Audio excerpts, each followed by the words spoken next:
Fuck it. We can fix the light while we're live. It is what it is. Hello, everyone. Welcome to the team show here on the Blue Abroad YouTube channel. It is Thursday, the 4th of July, 2024. This is the team show. We're about to, you know what?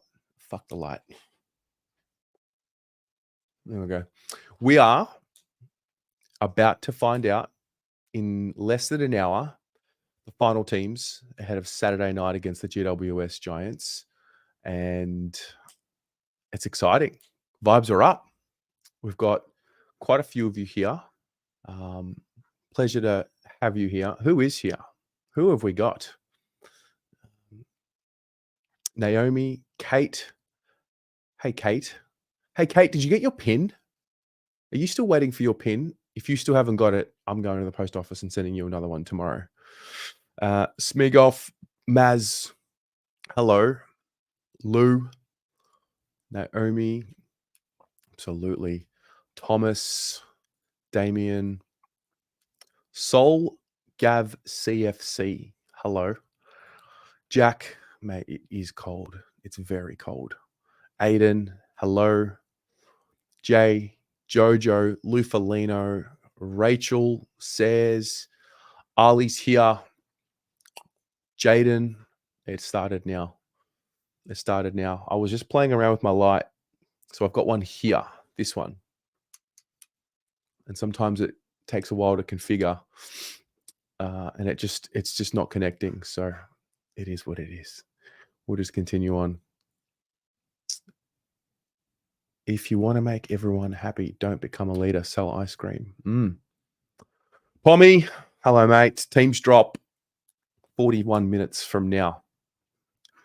Some changes expected, I think. Wheaties, hello. Olive, Stephen, Gucci fella. Oof. Am I lagging? Oh, no. Am I really? Hang on just a minute. I am lagging? Okay. I shouldn't be lagging, but maybe I am. I'm not exactly sure what's going on. We're having technical issues. Just my video. So you can hear me clearly, but my video is not clear. I actually am with Dodo Lebolski. Is Dodo having an outage? Yeah, I am aware. I'm aware about SEN today. I heard about this. No lag. Okay, now I'm good. Great. Video, no lag, perfect. Okay. Audio is good. Did I get beauty abroad? I did get beauty abroaded. Got like a fresh little buzz cut. I heard that someone called up on SEN this morning. I got a few texts that some Collingwood supporter called up on SEN and said that they were blocked. Did anyone hear that this morning? And if you did, let me know.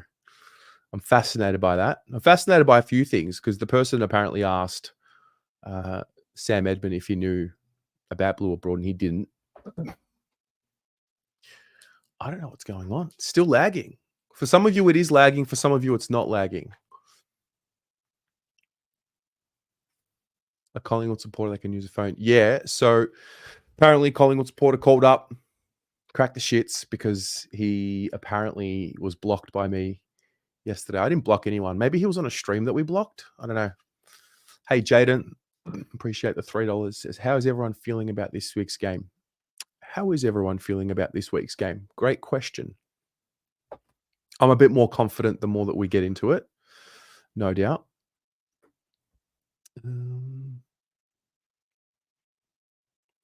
Sammy Edmund is lying. He is lying. Has to. I'm still lagging? What?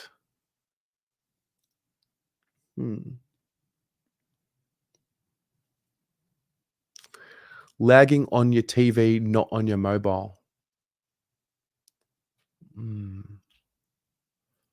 seem pretty cranky on the Boyd stream. That would have been the potential blocking incident. Potentially. I don't think I blocked anyone. We did block someone. There was one person. You give shit without having a face on your profile, you get blocked. It's pretty straightforward. Yeah. Yeah. But anyway, I'm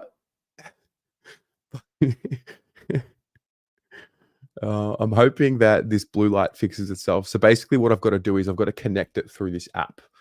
And then sometimes it just doesn't want to like pick up that it's here. So I've got to reset it. I think I might just give up on the blue light behind me for now and just use this. No lag. Okay, great. I'm hoping it's fixed itself for all of you. It's really strange being in chat. Is so much fun. Grow my hair out. Eventually, I will. The hair will come back. No doubt about that. How good was AFL 360 last night predicting Collingwood and Essendon? Oh, you know what I wanted to show you guys? Pommy put up a really interesting graphic debunking yet another theory, right? So check this out. Check this out. I'm going to share my screen in a minute.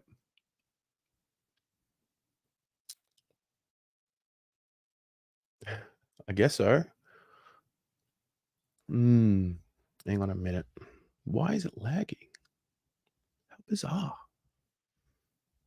Oh, fully frozen? It looks good on my end. I promise you, it looks good on my end.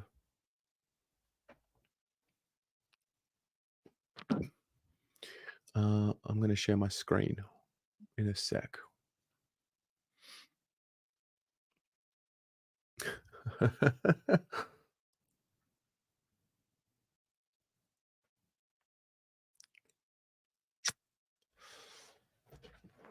All right, I think the lagging stopped. I think. Okay, so you know the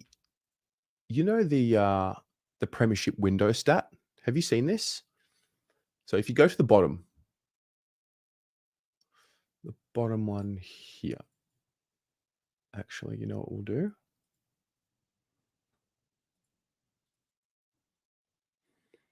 We will go straight to Fox Footy. We'll go to Pommy's replies. That's what we'll do.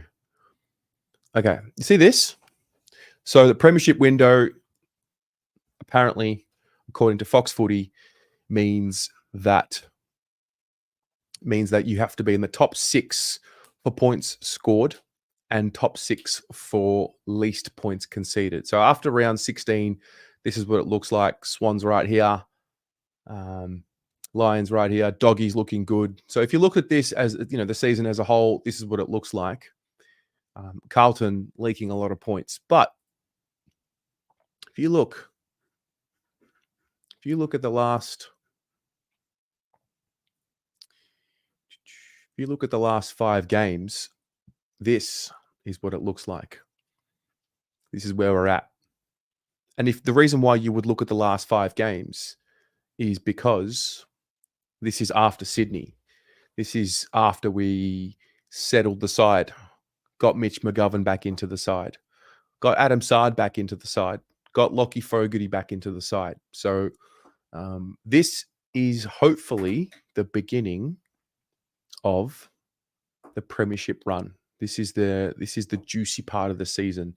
We're about to hit round 17, and you know, you got to start making your surge now.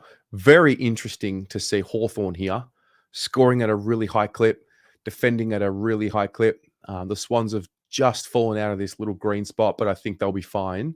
The Lions, interestingly enough, are there. The Crows have started scoring better. I think Freo is a bit of a mover in this conversation. I think in a few weeks, I think they're starting to find themselves a bit because they worked on their defense early. Now they're scoring a bit better. But anyway, over the last 5 weeks, this is the Fox Footy Premiership window. So sometimes the stats can be a bit deceiving, you know? So that's that. Now, what about you guys? What is the story with you? What's happened in your day to day? And what is on your mind? Let's talk about it. What do we have this week? We had the Jordan Boyd Tribunal stream. We have a pretty good record when we do tribunal streams. I don't know what it is exactly. I know that we watched Harry get off last week, Cripps, I think Chera, Jordan Boyd last night. I'm trying to think of a couple. I think we lost one. I think we were here for Jordan Boyd when he lost. But we've done relatively well when we do streams. That is the thing about stats. You can exactly right. You can make stats. You have a starting position. You can find stats to support that starting position however you want them to. It's absolutely spot on. Now there was, there was an interview, a little presser with Nick Newman that I wanted to watch with you all. So let's do that. We don't have a Michael Voss press conference to watch, so we'll watch the Nick Newman press conference and see what we can find. This is, all right.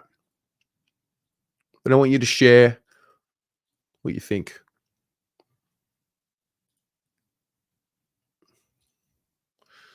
All right.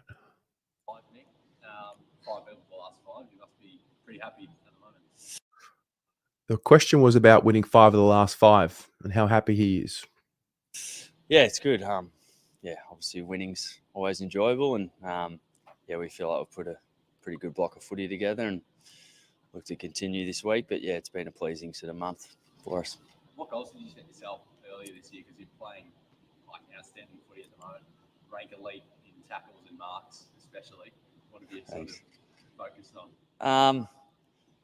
For me, I felt like I played my best footy sort of last year, and it was just about doing more of the same and having a good pre-season. And I'm really clear with my role, which has helped. And in terms of goals, I didn't set any huge goals. It was more just trying to play a similar way to what I did last year, and I felt like I was able to contribute a bit last year with the way I was playing, so it was probably more of the same.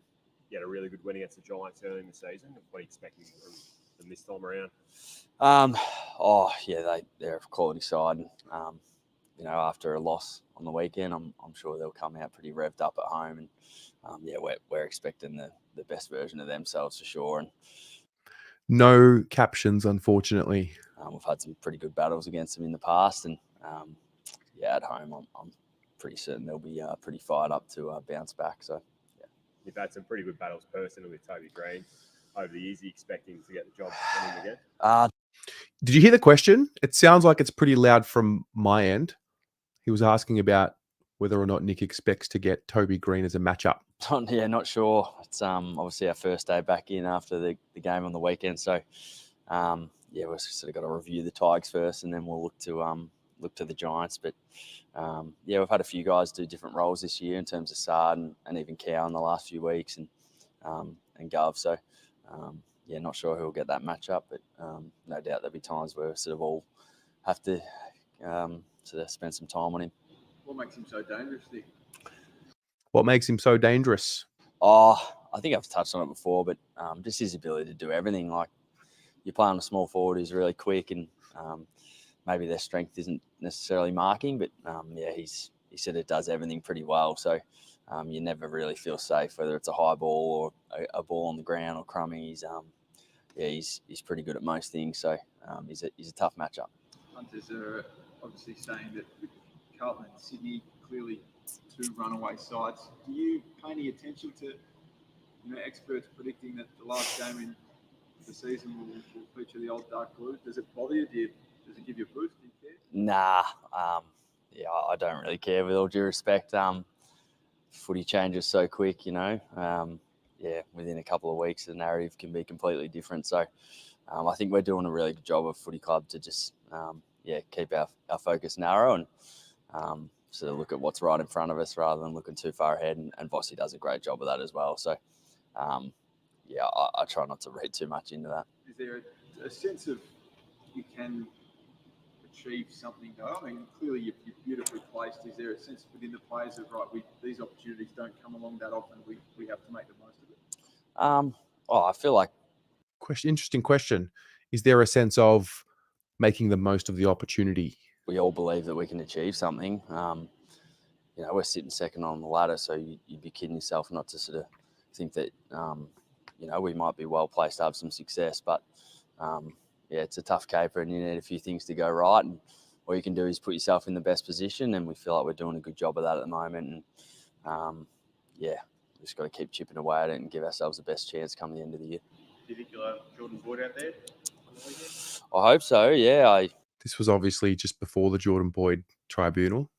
I was busy last night, so I didn't see it till this morning, but I saw he got a week. So, I'm not sure if they're fighting it or not. But Do you think the league needs that, and would you entertain them during the training today to clarify the rule for you? we get them down a bit actually. One of our staff members used to do some stuff with the umpires, so we get them down for training all the time. We get them down pretty much every week, and we're always asking questions and gaining clarification on certain things, and they're always pretty open and happy to give their thoughts. But it's a tough caper umpiring. I feel for them in a sense that it's a hard game to umpire, and things happen so quickly in split seconds, and players are so good at getting handballs out now. It's hard to know whether they got a fist or not. So it's hard, but we get them down a bit. So I don't think it's uncommon to have umpires at training. Nick, just with the deliberate rush behind by John Menzies on Saturday night, being a defender, you find yourself in that situation. Are you a bit confused by the decision there? So asking about the deliberate rush behind. Look, I didn't put too much thought into it.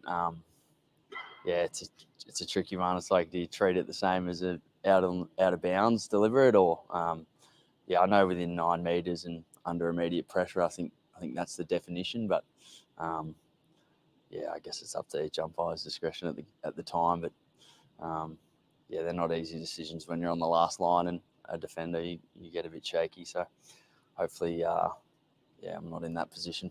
Jake Lever said it was like cat and mouse. Now forwards are getting smarter, trying to bat you into it. Is that how you feel?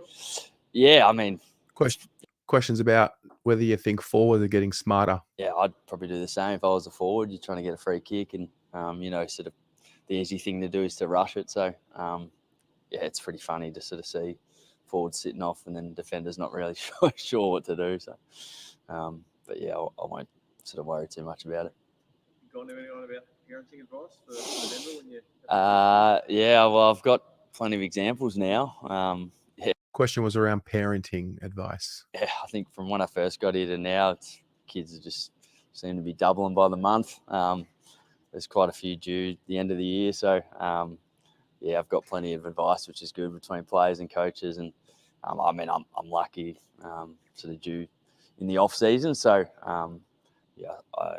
we're lucky we sort of timed it okay and worked out. So no doubt my partner will be putting me to use, especially with I don't have an excuse of a game to prepare or anything. So I think I'll be up doing some feeds, no doubt. How are you rating Skipper's form at the moment? And how does it compare, do you think, to his Brownlee? Oh, yeah, he's in some pretty good form. I don't know how it compares to his Brownlow year, but it seems like it's pretty similar in my opinion. He's a bit of a marvel to watch. I think sometimes at half back you just watch him and Walsh go to work at centre clearances, and it's pretty nice as a defender to see him running out of centre bounce and kicking goals. And it's no secret. Like if you followed him around for a week and see the way he prepares and the amount of work he puts in, he gets everything he deserves. So it's good to see him playing some good footy, and I think he's one of a few that are playing some pretty strong footy at the moment. Yeah, how much easier? How's Jack Martin going, do you know? I was asking about Jack Martin. I think he's going all right. Yeah, I think, I don't know an exact timeline, but I don't think he's too far off. He's been back out doing a little bit of skills and running. So I'm not sure how much preparation he needs to get under his belt before they'll put him back out there. But I don't think he's too far away. And we've got a few guys in that boat. So, he'll be pretty handy to have in the back half of the year, similar to last year. He's a quality player, and it'd be nice to have him out there. All good. How good? How good's that? I think Nick Newman's one of the more underrated players in the comp. I think we've got a couple. In a really weird way, for some reason, Jacob Wiedering gets overlooked. Do you think that's because he was a pick 1? And then on the other end, there's Nick Newman. So I'm actually doing another one of those, 60-second videos on Instagram and TikTok. And the next one of the next few I'm going to do is about Nick Newman. I'll give you some of the information that I'm going to be talking about in the video. So he was taken with pick 35 in the 2015 rookie draft by the Swans, which was the Swans' second pick. So he's taken the long road to get in there. He debuted in round 2, 2017. He spent a few seasons prior to getting drafted. He played at Frankston.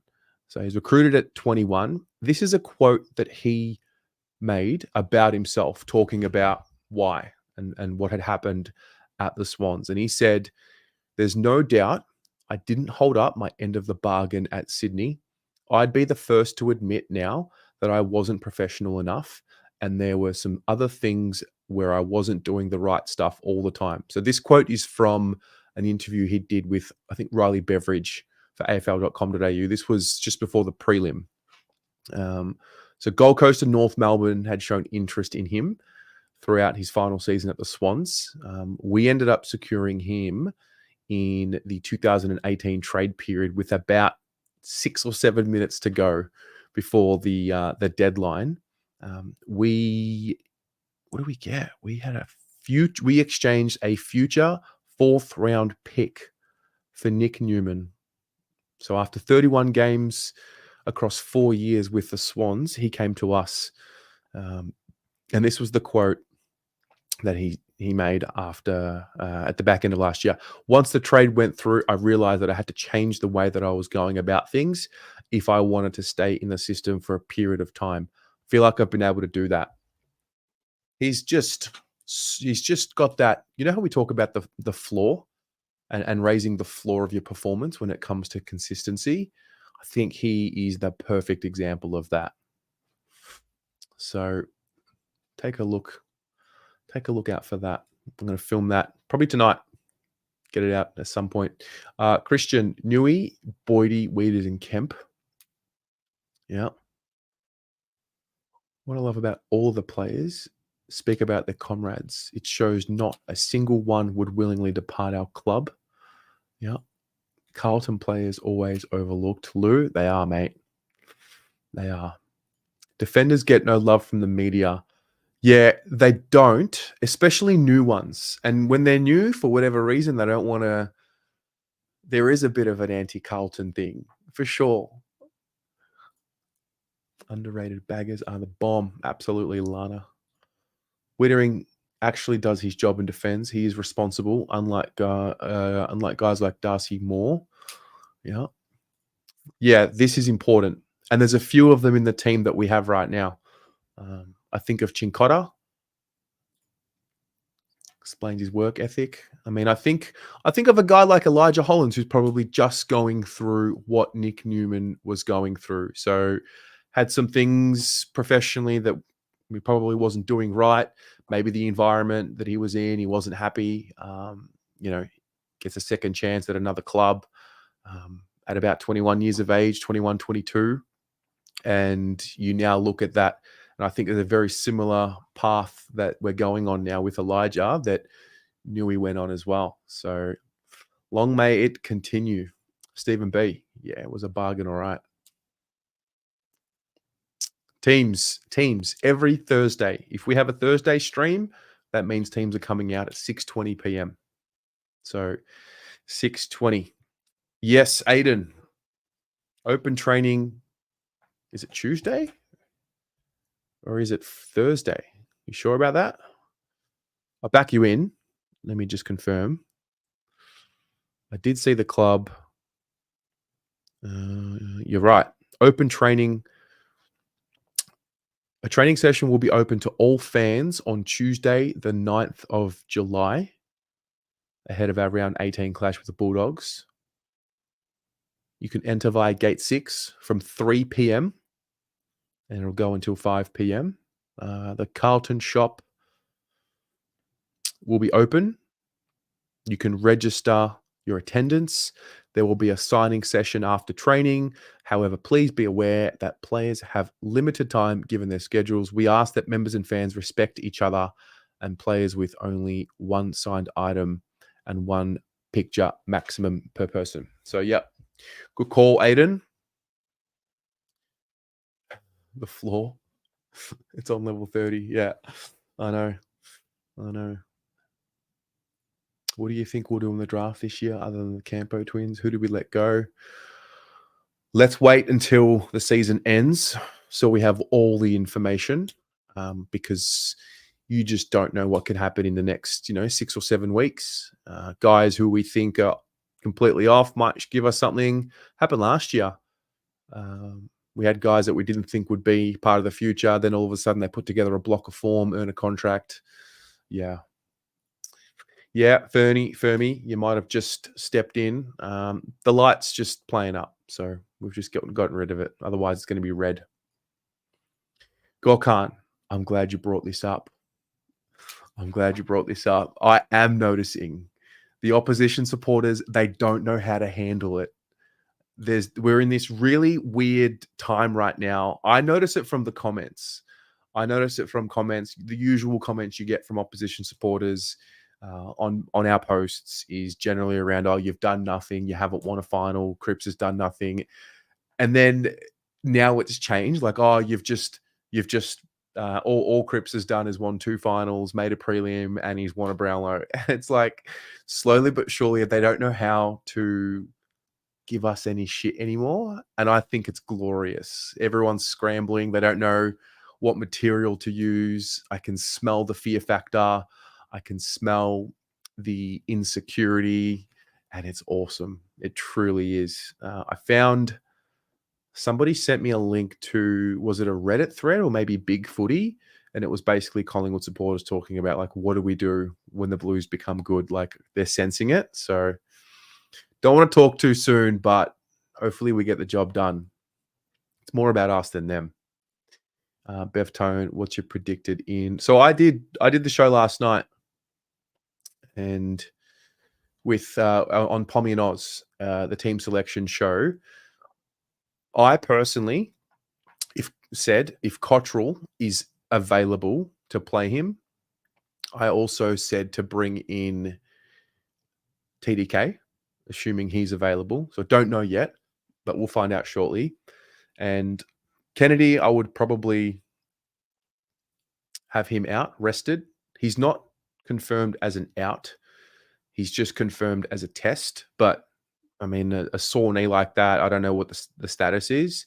If everyone's fit and available, you could make the case to stay. But I said, bring out Kennedy. I said, rest Ollie and bring in Cottrell and TDK. And my reasoning was that I just want to see Cottrell in this team.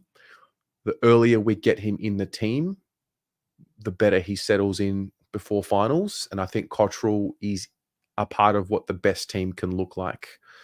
So that's what I said. But what about you watching? What are your predicted ins? Write them as in and out in the one comment so I can bring it up on screen. What are your ins and what are your outs?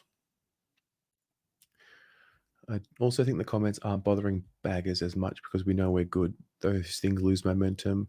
We're not getting reactions. It's very true. Yeah. It's very true. TDK in for Kennedy.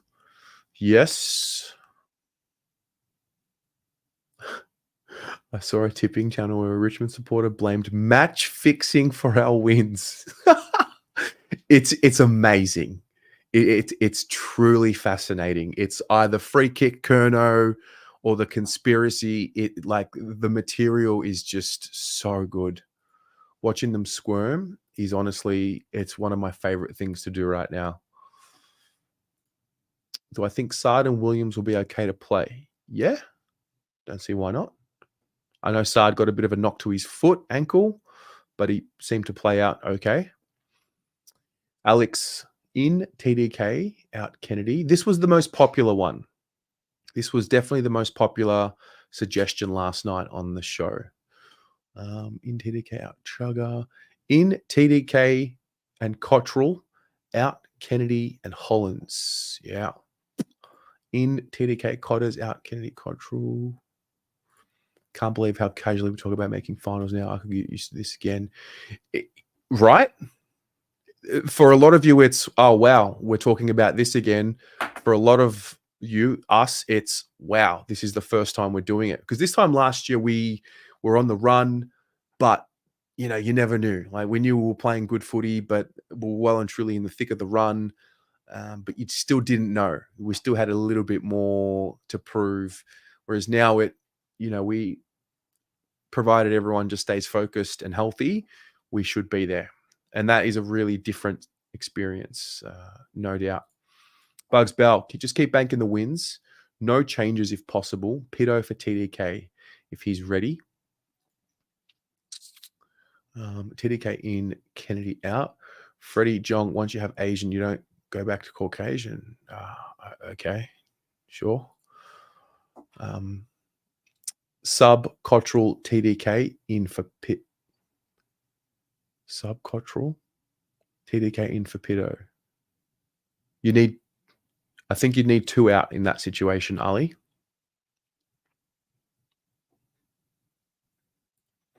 The cope that opposition supporters come up with is hilarious. Yeah. We've got 11 minutes until we find out. It is Thursday night, which means we're going to find out via Channel 7. Damien, who's usually in here, sends through the teams first, but we're going to need those of you at home who've got your TV on to be ready. Mad Bush Ranger, 60% chance of rain between 1 and 5 millimeters. It's been raining all week here. Good to know. Thanks for letting us know about that. I checked it earlier today. I thought it was going to rain during the day, not so much at night. So I wasn't aware of this, but appreciate that. Jack Walker, it's a good point here. Feel like the ins and outs don't matter. Everyone's playing a role. Whoever is in just needs to take their chances when presented. A la Fantasia. Yeah. Question, do we want to manage Chera's minutes as well? This week? I don't know. I thought we did a pretty good job of it last week, subbing him out. Eventually, you just want to get him playing full games. So they'll be cautious, you would think.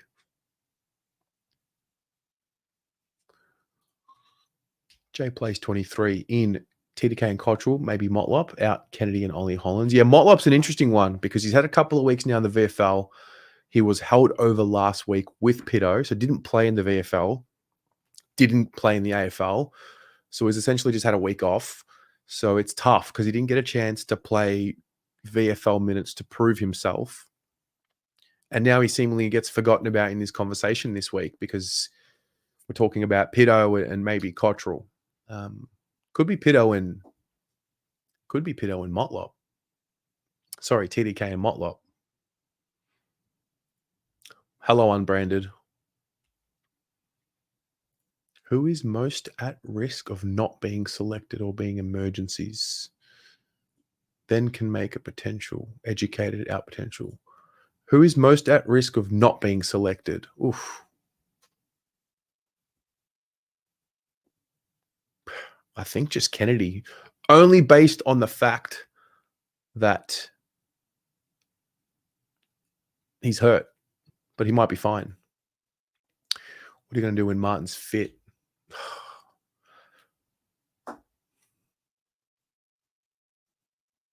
I don't know. I have absolutely no idea. Not at home tonight. Oh, no. Damien, it's all falling apart. My light's not working. You're not home. No, that's okay. We'll find out the teams. We've got 8 minutes to go. I might get Twitter ready. We'll just bring it up here. All right. No, Lucas. The presser, I'm going to guess, will be done tomorrow, which is a bit not strange, is it? Friday presser, captain's run. Yeah, maybe. Been racing here all day, and I'm been raining or racing, and I'm an hour north of Sydney. Kennedy and Holland's out in TDK Cultural. 2 rucks worked last time we played them. It worked very well. GWS have got critical outs. Yeah, they do. I think the big one is Josh Kelly. He hurt us. He hurts us a lot, to be fair. He's a great player, not just a good player. Looking at the injury report, says here that he's been sidelined by another calf injury. So soreness following last week's loss. He's got a calf strain that will sideline him for 4 to 5 weeks. Okay. Sam Taylor, still not ready. He's targeting a return in the coming weeks after beginning running. That's an awful injury. Nick Haynes could return from a hamstring for this week's clash with Carlton. He's going to be tested at main training on Thursday. And Harry Roston sidelined with injury. So that's the GWS story at this stage. Pedo for Kennedy. Cunner's a sneaky chance of sub if someone needs a rest. Oh, look who it is. Oh, we did, Lynn? You got the Eat the Rich shirt on as well. Yeah, eat them. Fuck them. Fuck the rich. Eat the rich. Hey, just here, breaking social norms with Pub. Mm-hmm. How are we all? Mate, we're ready. We are so ready. Debbie, who's our surprise injury this week? Have we had a surprise injury the last few weeks? Well, I suppose, people will argue TDK was, won't they? Oh, okay. Because we're not allowed to be happy anymore. Every little bit of happiness finds some misery in it. We must know when the boys go to the toilet. We must. I pay my membership, Terry. I want to know how many times that they have a solid pass through their buttocks.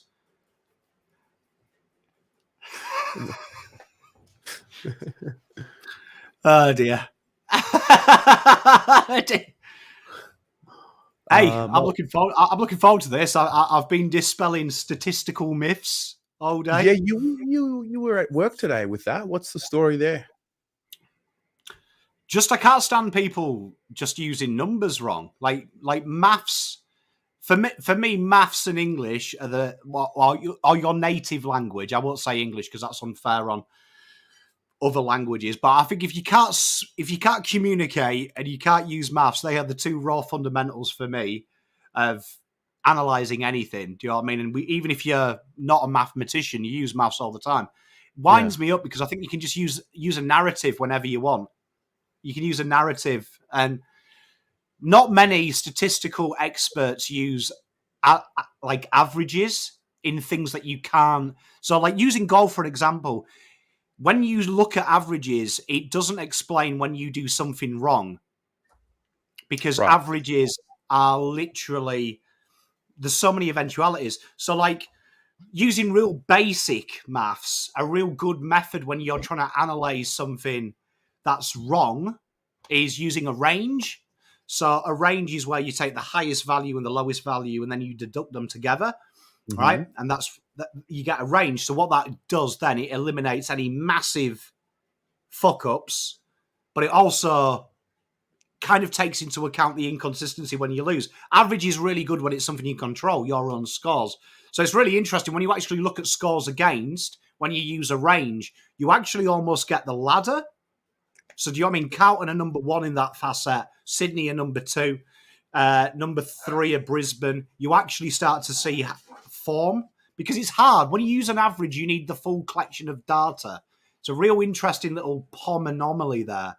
When you're trying to average something, you've got to make sure you have a full collection of data. If you've only got portions of the data, you've got to then use maths to explain the missing part of it. Right? The missing part of that. So you've got to use a projection. So this is incredibly good. Just so you know, This is fact. Points against, points for do work, right? Because historically, it's over 85% of the last 25 winners have ranked 6 or above in these, right?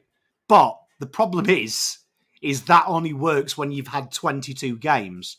Because if you actually do that on 12 rounds, you'll see that depreciate. So what we did here is the biggest stat in the AFL is 90% of sides that win the flag have had the last 5 games of their season. They are 100%. So that's probably a good thing because you always will have 5 games from round 6 to do a rolling one. I love the Premiership window. It's a fascinating thing. But maths can never, ever answer who wins. I've just knocked my camera off. Ignore me.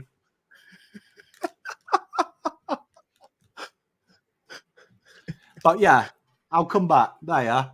There you are. We're minutes away.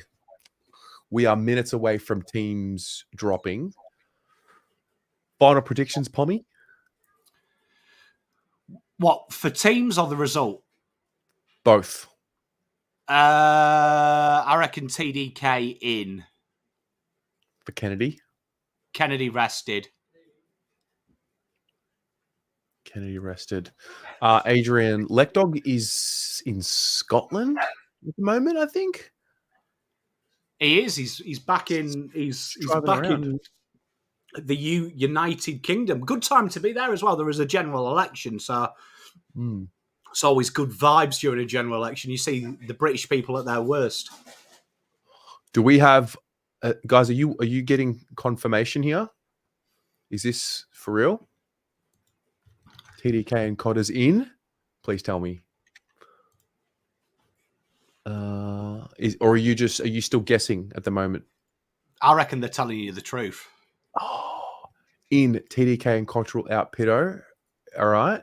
Is it teams are out? Okay. If someone wants to drop us the link, Joshua, the link or one of the guys who were just doing it, that would be really good. Because you always know before us. Oh, Channel 7. Thank you, Deb. Okay. I don't see them just yet. Hang on. Pitto and Hewitt out. TDK and Cotters are in. Oh, can't see it yet. I'm just getting messages. Maybe it'll be Pitto and Hewitt out. TDK and Cotters in. My mate has just said he's watching it on TV. I trust him. Actually, I trust him least than chat because the same guy told me that Boyd had got suspended. So, you know what? Actually, I retract that. Oh, it was Mitch Cleary. Okay, yeah. Kelly out. Yeah, we do know that about Kelly.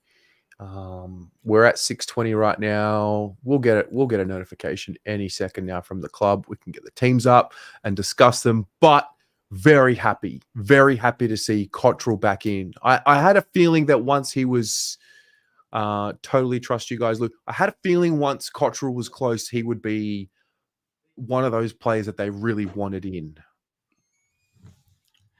Bit of TDK, little bit of Cottrell. You got to have a ginger, though. Like we said this last night. Mm-hmm. Oh, do you know what I mean? That's one of Pom's key fundamentals. Look at this. You have to have a redhead to win something. Look at it. Look at Cots there, just cheeky. Wow. De Koning and Cottrell have been named for round 17. Carlton's made 2 changes after being a late withdrawal. Tom De Koning has been named to return. The Ruckman was in career best form in the month leading up to the win over the Tigers, and he'll be looking to recapture that in a head-to-head battle with Kieran Briggs. De Koning will also have his close mate alongside him with Matthew Cottrell to play his first game since round 9. Gee, it's been a long time. Hard running forward. After getting through training the recent weeks, Cottrell has been named on the bench alongside Chincotta, Cowan, Fantasia, and Owies, with the sub to be announced an hour before the bounce. In further positive news, Kennedy has been named after the knee injury, which saw him come from the ground in the last quarter. Coming out of the side, last week's sub, Hewitt and Mark Pitternet. Oh, it's a fancy little team you've got here. Look Hey, your graphics are getting better. Graphics are getting better. Put They some had to work get in. better. Work on your graphics. You put some work on your graphics. Oh dear. Work on your graphics. You put some work in your graphics. Shout out Christian if you're watching. Don't say we don't give you any praise. This is great. This has made the team show so much better. Okay, let's take a look. Kemp, Wiedering, Boyd, Sard, McGovern, Newman. No shock there. Hollands, Cripps, Akers, Kennedy, Mackay, Williams, Hollands, Curnow, Fogarty, with a bench of Cowan, Chincotta, Cottrell, and Owies. Followers De Koning, Walsh, and Chera. So obviously we play. Yeah, let's talk about a few issues. Firstly, let's talk about Hewitt coming out. Let's just unpack it. Is this just to manage him, rest him? Are they preferring Kennedy over him? What do you think? I think you can only play one. I've been on this school of thought. So interesting, you and me on teams last night. Between us, we got the right team. We did. Great minds, eh? Individual loose together, geniuses. True. Yeah, I mean, doing pomspiracy here, right? Okay. So the AFL is a direct. So the AFL's website, ours always looks different to the AFL website. I can explain it without boring you. But they have a system where they basically input it from Carlton. It goes to AFL, they approve it, and it goes on there. So two little interesting little things. Usually, Carlton, if there is an emergency replacement, the first name is the emergency replacement used, unless it's a specific position. So by Hewitt being first would mean to me that Kennedy he's going to be the holdover. I don't think you'll see Hewitt in the VFL. I think it'll be a holdover, right? So, but Kennedy will play. I think Kennedy is just naturally Hewitt. So if you look the last 2 weeks, Kennedy, when he's been playing on the ball, he's looked incredible. Where if he's played half forward, he's kind of gone in and out of the game. But his last 2 weeks on the ball have been sensational. So I think that's just probably Carlton saying he's more of an on-baller. You don't need a half forward now. Cottrell's back in the team, right? So, and I reckon Raz will be sub. Mm-hmm. I like the Razzle, there you are. The teams, okay, so there's that. Going with De Koning solo against Briggs. Guess they just want to have a look at it. Or is this a statement that this is what we're going to be doing moving forward? Well, I think firstly, you've got to look at Kieran Briggs. He takes 90% of the rucks, and Jake Riccardi has been their second ruckman. Okay. So I think from a Carlton point of view, if there was a Braden Pruce or an actual recognised ruckman that we've ever heard of, you may have had the two ruckman system, right? So the two ruckman system, I think probably the Blues have just looked, let's get TDK in here. And the issue with Briggs is he's very TDK. He's very TD. He's very Pitternet around the ground. It's not sensational. So yeah. I'd imagine Harry would feast on Riccardi. Feast on Riccardi. Feast on Riccardi. He's got a feast on Riccardi. But it's a good team. I mean, it's a strong team. I mean, you've got to remember this. Like when people are saying Hewitt stiff, is he? Like I love him. Hewitt's my boy, but you've got to balance this team. And is Fantasia stiff after 4 goals to be sub? If Cottrell's coming in, you can't pick. We're beyond the Teague Bolton days of picking 12 players because we like them. It's now picking a team that is counter-pressing, that can get scores on. So Cottrell is an upgrade probably on Fantasia's role. And Kennedy can swing forward but has been playing on the ball. So I think that it's a logical in. It's a logical in. Well, I think the further and further we get into this year, the more and more cutthroat it's going to get. I mean, let's just take a look at this for example. Our emergencies in round 17, 2024 are George Hewitt, Mark Pitternet, and Caleb Marchbank. I mean, we'll talk about all those guys at different points throughout this year.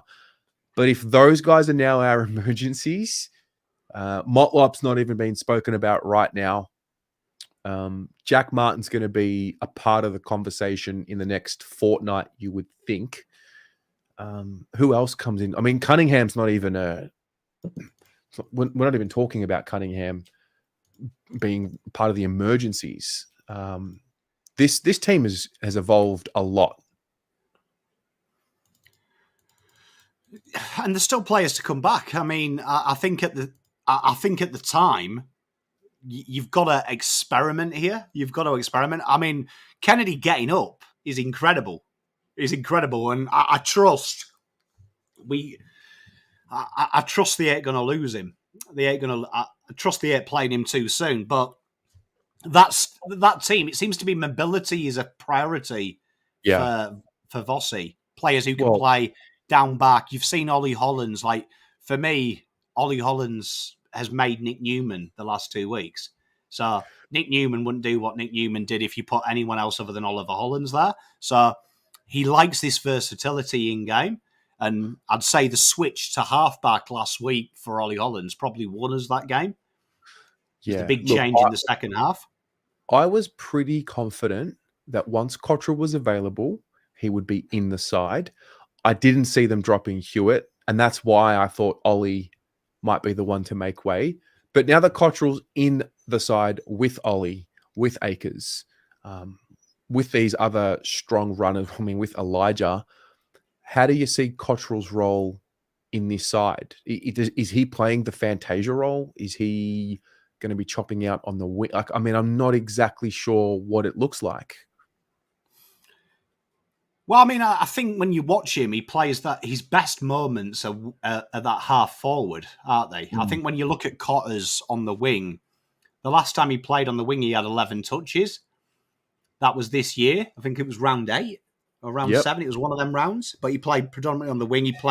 We did the ratings, if you remember. He played Ollie Hollands' wing. We talked about it, the wing of death. I think his best work is his link work. So, I mean, that excites me, seeing Elijah and Cottrell both playing that mid-wing forward role. Yeah. Because I feel like suddenly you might start to see the other wing be used. Mm-hmm. So I like it. And he's a two-way runner. So Kennedy, when he's on the ball, I think he adds something as well. He adds a little bit of dynamicness, where Hewitt, you know what you're going to get. He's going to be strong defensively. I think Hewitt's got that little je ne sais quoi aggressively. So it's a real aggressive team. We've gone to win this game, I think. No doubt. Well, for the Giants, they lose Callum Brown, who was dropped. They lose Josh Kelly, which we knew about through injury. They lose Max Grushevsky, who's also been omitted. Aaron Cadman will come in. James Peatling will come in. He's a handy player, James Peatling. And Darcy Jones. So matchups, important matchups. I think most of us last night on the team selection show on your channel said Chincotta to Whitfield. Anything else of note? I mean, I think it's very interesting. It's a very interesting one. I mean, they've confirmed, didn't they? Kingsley gave it away that he's tagging Walsh. Did he really? Which I think is laughable, but I'm scared to say it. But if you look at how Carlton played last week, I don't think Walsh is anywhere close to Carlton's most key influence, where the only way they can win this is around stoppage. It's Adam Gerrard. So if they put him on Walsh, good luck, because the thing with Bedford, everyone's raving about it. He's beaten one player below 20% in the time he's tagged, which literally in plain English means he's shite. Wait. Bedford's going to tag Walsh? You only tag Walsh when you're losing. No. But yeah, so Bedford? Really? Tag in the last 4 seasons. It worked well once, but in reality, in the realm where I live, the big thing with Bedford is if you look at the final halves, makes him tired. So, like, he's not going to be able to run around with him all day. I just see so much running power in this side, particularly if Cottrell starts. There's a lot of the big expose, and no one's going to talk about it, is the one area that's been quite sensational for GWS, which it hasn't been pretty at all. GWS's game plan, it started to fall apart this year. People have worked it out, which is why the interesting thing about the Blues is we've added a new game plan. They've still got last year's game plan. Yes. And it's the way they get the ball out wide. And Kelly not going there now is really, really interesting because that really exposes the wings. So we've brought in another hard-running winger. There's going to be a lot of running for GWS this year. This week? Yeah, this week. There's going to be a lot of running with that team. I like that point. We have evolved in season. First of all, we had to. We lost Doc. We lost Jack Silvani. And that forced us to change some things up, how we, set up ahead of the ball, particularly knowing that was it. No more 3 tall forwards. We had to be a little bit more mobile. Now we've got this really advanced lineup forward of center with aerial dominance, with dominance on the ground ball. We've got an accountable for opposition players who damage us, particularly by foot, with Alex Chincotta. And you can't really, if you're the Giants, you can't really scout the last time you played Carlton because firstly, we played different. Secondly, a lot of the players that are in this side right now, a good chunk of them, I should say, didn't play last time. Whereas I haven't seen that evolution with GWS in the way that they play. Facts. It's literally, you look at their data from a data set, their scores generations from various parts of the ground. This is the identical side. Like one of the biggest common misconceptions, and it's my favourite, this. If you ever want to prove someone who says, oh, the eye test is better than maths, there's 2 little ways you can fight them. One, why is the earth not flat then? Your eyes tell you it's flat. And the other one is in a sporting equivalent. Everyone says GWS are one of the quickest sides in the league, where statistically they're not. So the GPS data reveals their midfield isn't as quick as you think it is. Their ball movement is incredibly quick. And you look at their running, Lockie Whitfield is their version of Ollie Hollands in the terms of getting 15.6. Outside of that, it's Callum Brown is next, 14.7, and Toby Bedford, 14.2 this year. So there, you suddenly see a big shift where Carlton have got 4 guys in the 15K range. So you instantly know that in longevity, we've got the advantage. But the speed, when you actually look at the speed numbers, that's even more telling. They've only got 4 players that have gone over the 33 mark, where Carlton have got 8. So they're not as quick as they look. It's their ball movement. And that's a big thing that's swung down this year from them. Their stoppage and clearance game is crazy. And that's why I said Walsh is very damaging. But Carlton's damage last week was done by the handball out the back to Chera, which allowed Walsh to be in space. And that's why I think it's funny. If they're going to tag Walsh, you don't want to give Chera too much time out the back of the stoppage. And that was the mistake Richmond made in the second half. They didn't make that adjustment. So I find it very amusing that Kingsley has gone on with tag Walsh, because I would say that the Walsh tag is deceptive with him running that far. I don't think you can tag players like that. I don't want to get too ahead of myself, but I'm excited. So you should be. I'm really. This is thought last week was the strongest lineup we had named. I think this has eclipsed it.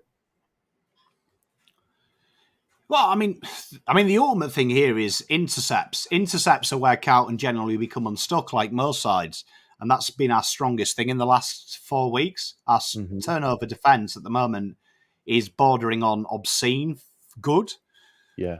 They've lost Taylor, who's their leading interceptor. Himmelberg's their next best. But then you look at Buckley. Buckley's a very rigid version of Lewis Young, a common one, a common type in stay-at-home defender. The Blues will look at that back line and go, outside of Whitfield, we should be okay. We should be okay. But I don't think you can tag Carlton, because I think our midfield is one of them interesting facets because they've tried tagging Cripps. That doesn't work anymore.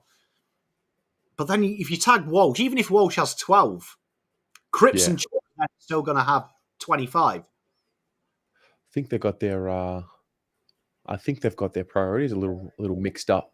The Giants. There is an easy way to beat Carlton. What's that? But the problem is it's hard. It's labour intensive, and Richmond did an incredible job of it. It's labour intensive, and I think there's only two sides that potentially could do that for 4 quarters. One of them is Sydney, and one of them is Collingwood. But it's very labour intensive to beat us, and that's slow our movement down and speed us up in the back half of the ground. How long until Nick Newman gets tagged? Don't think you can though. The way he plays, he's like that player. Whenever we play Jake Sinclair and people say tag him, and I say it's impossible.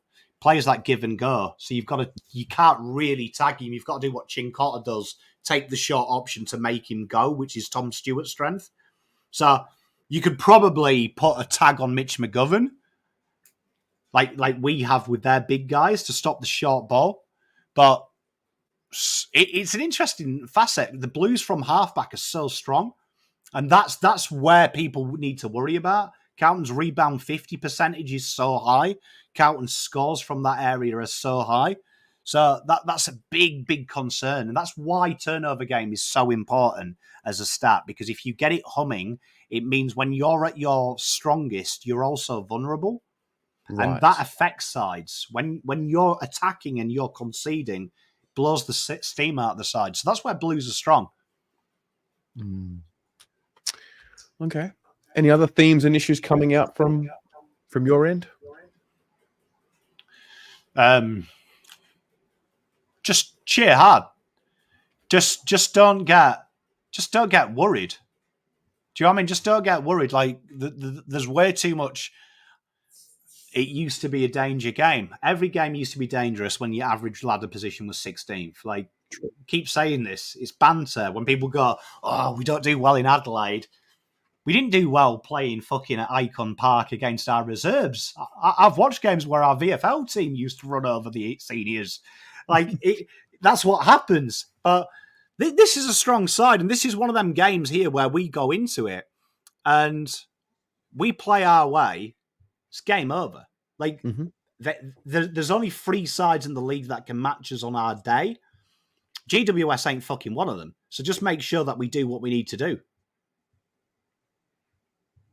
We got sausage.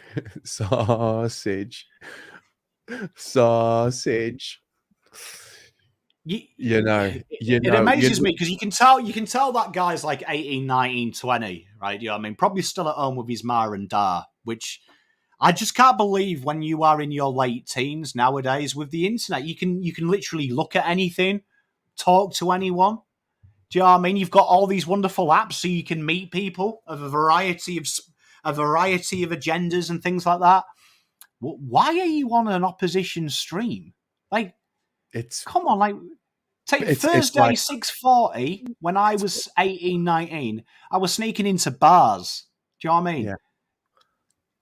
Having a laugh, getting into bar fights, chatting up girls, having stories to tell me grandkids. What are you doing with a fake burner account in an AFL stream? You're a young man. Go out and enjoy life.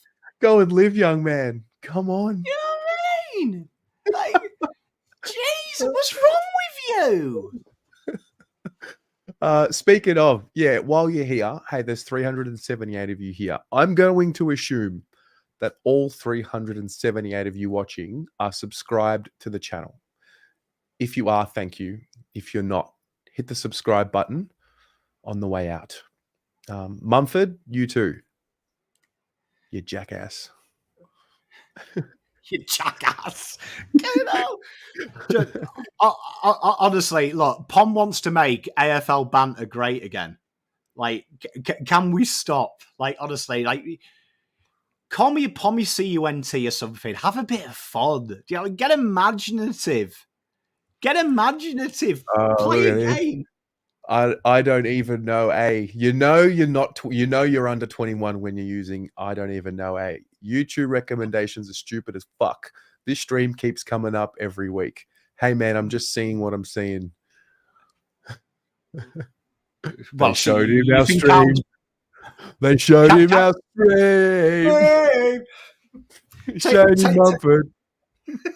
I mean, that doesn't explain though the other points. You've literally called yourself Shane Mumford with a fake picture. Like, okay, so point one of how you got here has been answered. That's good. Thanks. I appreciate that. Two, just put your own name. Live yourself. Be proud of who you are. Show us. Look, I see you. I see you so you can be yourself. Yeah. Like all we need in life is just to be seen and heard. I'm seeing and hearing you. Bailey, wait till he realizes that recommendations are based on previous watches. You know what that means? He's watching the watch along. No doubt.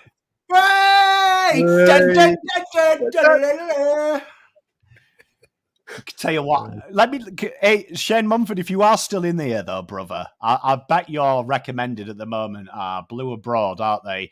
And just lots and lots of edits of the hot turtle, aren't they? You sad, lonely little man. It's all right, brother. It's all right. Oh dear. Uncle Pom will look after you. Dear oh me. Dear oh me. Could be a Collingwood supporter. I don't know. Johnny Holden, did you block someone yesterday who was having a sook? Yeah, did you hear about this, Pommy? So I got messages. I did. I was loving it. I got messages, but it wasn't. I didn't block anyone on Instagram. It must have been the one that we blocked on the Jordan Boyd stream. Because I don't block on Instagram. I just there's been 3 people I've blocked, maybe 4 people I've blocked on Instagram. Let's be honest, it's probably me because I've got a short patience for shit banter. I genuinely am. To be fair, though, if you are blocked by me, see that as your first warning sign in your life because I love back and forth. Yeah. But imagine what goes through an adult human being, right?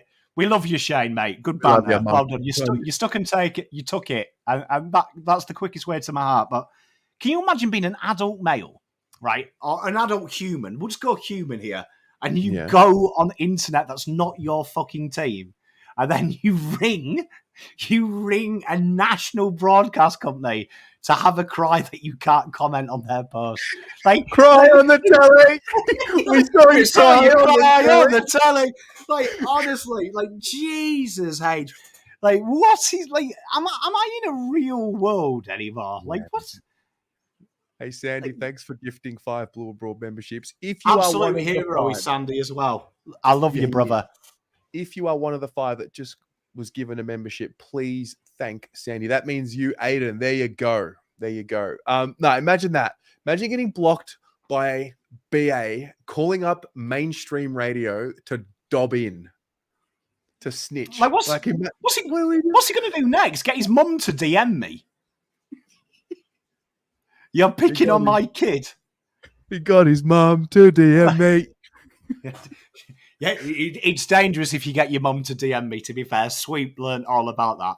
And that was done with love as well. It backfires on you when I get angry. But nah, it's bizarre. I mean, can you what's going on? Dwayne, Terry from Blue Abroad banned me. I just...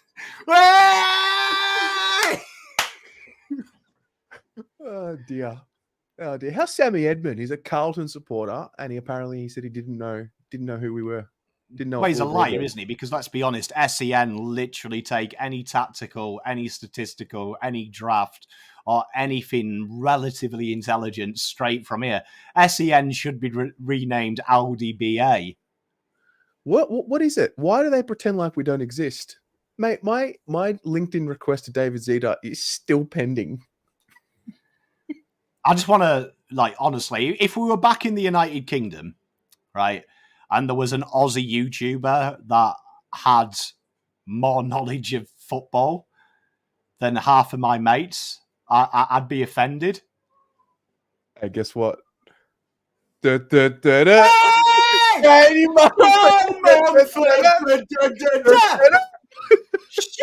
Mumford. Hey, welcome aboard, brother. After all that, that is hilarious. Shano, you are. Shano's a sicko. Shane, I will dedicate a shoey to you. Yeah, that's a plot twist I was not ready for. See, all he wanted to do was be entertained. You see, that's why they're here. Look, you get seen and heard here. You get seen and heard, and that's a big thing in today. That is it's probably true. Adam Kingsley, though, isn't it? He's like Pom's on my case. Pom's on my case. I better find out how I fix it. You come to BA, you get bullied, you become a member of BA. It's amazing. He was getting bantered. We don't bully here. We don't bully here.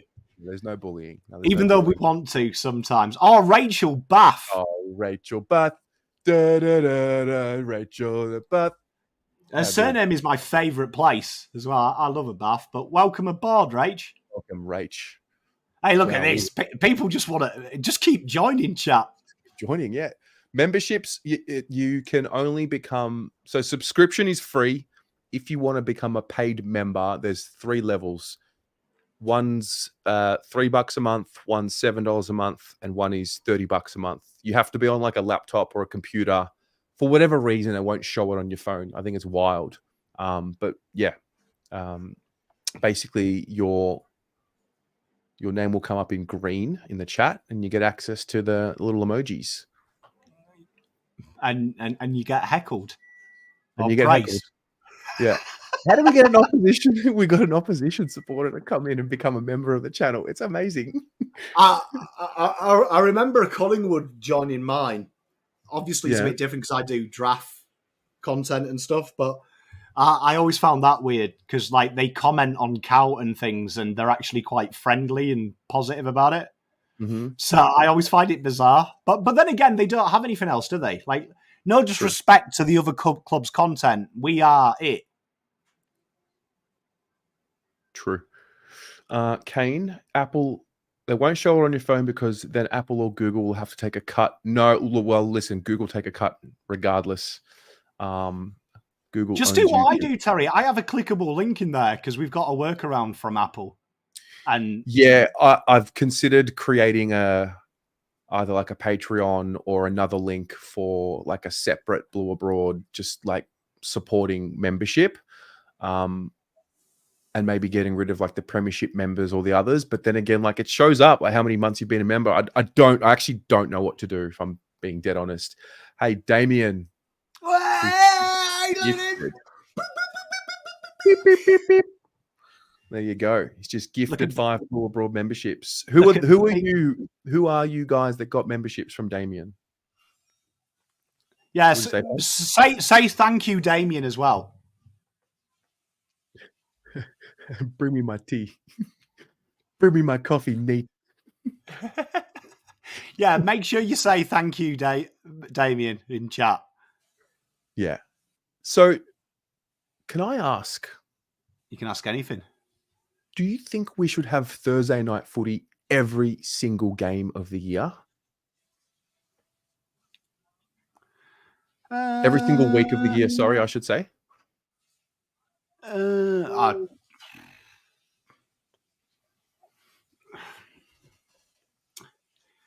Let's play it out. I think probably it helps with fixture congestion long term, doesn't it? But yes. I mean, the argument would be, wouldn't it, that children. That seems to be the argument, doesn't it? Parents, but well, the counter is, let's say Carlton play Thursday nights. Naturally, we will not be getting as much of a crowd as what we would if we were playing on Friday night or Saturday afternoon / Saturday night. So does that limit your bargaining power when it comes to wanting more games at the MCG, for example? It's a good counter argument. I agree with you, Taz. Or should we counter the counter by saying the viewership numbers for home game, or I don't know how you do it, but the viewership numbers should form part of some sort of agreement as to where you play your home games. Or is that not reasonable? Well, I mean, I think you could still, even if you have the Thursday, I've always thought Thursday is, like, for me, I think it helps with the fixtures that you can give more breaks in the year without a bye. Yeah. So, like, if you've got the Thursday game, you can put a couple of Sunday games to give them the extended rest, because the players are all complaining about fixture congestion. I feel like now you've got one less day, and this is probably where injuries start to happen. It's a long season, so having that lengthier time. I've always wondered, though, why we don't have these games, like, everyone gets a Thursday game. Like, why don't you make it fair as well? Because, it seems to be the same teams all the time on a Friday, which I understand. It's revenue building, because obviously Carlton, Sydney, they're doing well. People are going to tune in on a Friday when they finish work. Why can't we have the Thursday as a rotating thing, so every side plays there at least once? So there's 18 Thursdays sorted. And if you spread it round, everyone's going to get one in the chin. And then probably the top 4 sides from the year before. Or, yeah. Well, the other issue is 5-day breaks. With a Thursday night match, you are more susceptible to 5-day breaks when it comes to fixturing. Yeah, but if you plan a fixture properly, you can negate that, can't you? Because only 2 teams play Thursday, so that just means 2 teams have to play a Sunday. Okay. And then they play a Saturday the week after. Like, it's not that hard to fit 4 teams in a 3-week window. I've got an idea for a video that you should do. Hang on. Nikita Playster became a YouTube member. Anya Nikita. Anya Nikita, great name as well, because I was going to call you Plasterer. So well done, Tess. Can you build an algorithm and do a video before the fixture comes out and create the AFL fixture for next year, obviously? Yeah, we could definitely look at that. Like, for me, it should be something as simple as, I always think it's not that hard to do the fixture. If you actually think about it off the top of your head, it's not that hard, because how many games are literally locked in? You've got what? The Good Friday game. You've got the Queen's birthday. You've got Anzac. Like, there's a few games that have got to be, but outside of that, it's not that real hard, is it? It's not. I mean, I feel like there's certain games that have to be there. I want to hear the conversation that they have when it comes to doing the fixture. That's what I want. I want to know a little bit more about what the competing interests are. You know, the thing that fucks me off, though, is that you just don't know what the algorithm is. Like, well, wouldn't it be great if it was in black and white and it said, number 7, if you finish 7th, you will play these sides twice from 14 to 18, and they're your double games. Like, wouldn't it be great if there was an actual thing where I could log in now and go, if Carlton finish 6th, I play 2nd twice. Do you know what I mean? Like, and then there's no grey area. So this is why it annoys me with stats as well, because they only reveal certain stats every so often, and it creates that, oh, you're hiding it from us, so you're making it up on the spot. And do I think the AFL are making it up on the spot? Probably. I actually do. I think this is the Snicker. They don't actually own Snicker. It's just pretend. They just told you they have, but they don't. It was just some bloke watching a slow-mo replay, pressing the E button on a fucking keyboard. But why don't we have that? Like, why don't we have right now, if we finish 14th, you play 8 to 12 twice. Irrespective. Okay, cool, that's good. And then you can never say this, fixtures are unfair, because it's preordained. Hey, Mark. Smithies! He's joined the BA. Yeah, it is time. Welcome. Thank you. The Smith dog. It is. Yeah, Jimmy, I did put the link in the chat, the BA shop. It's ready. It's live. It's there.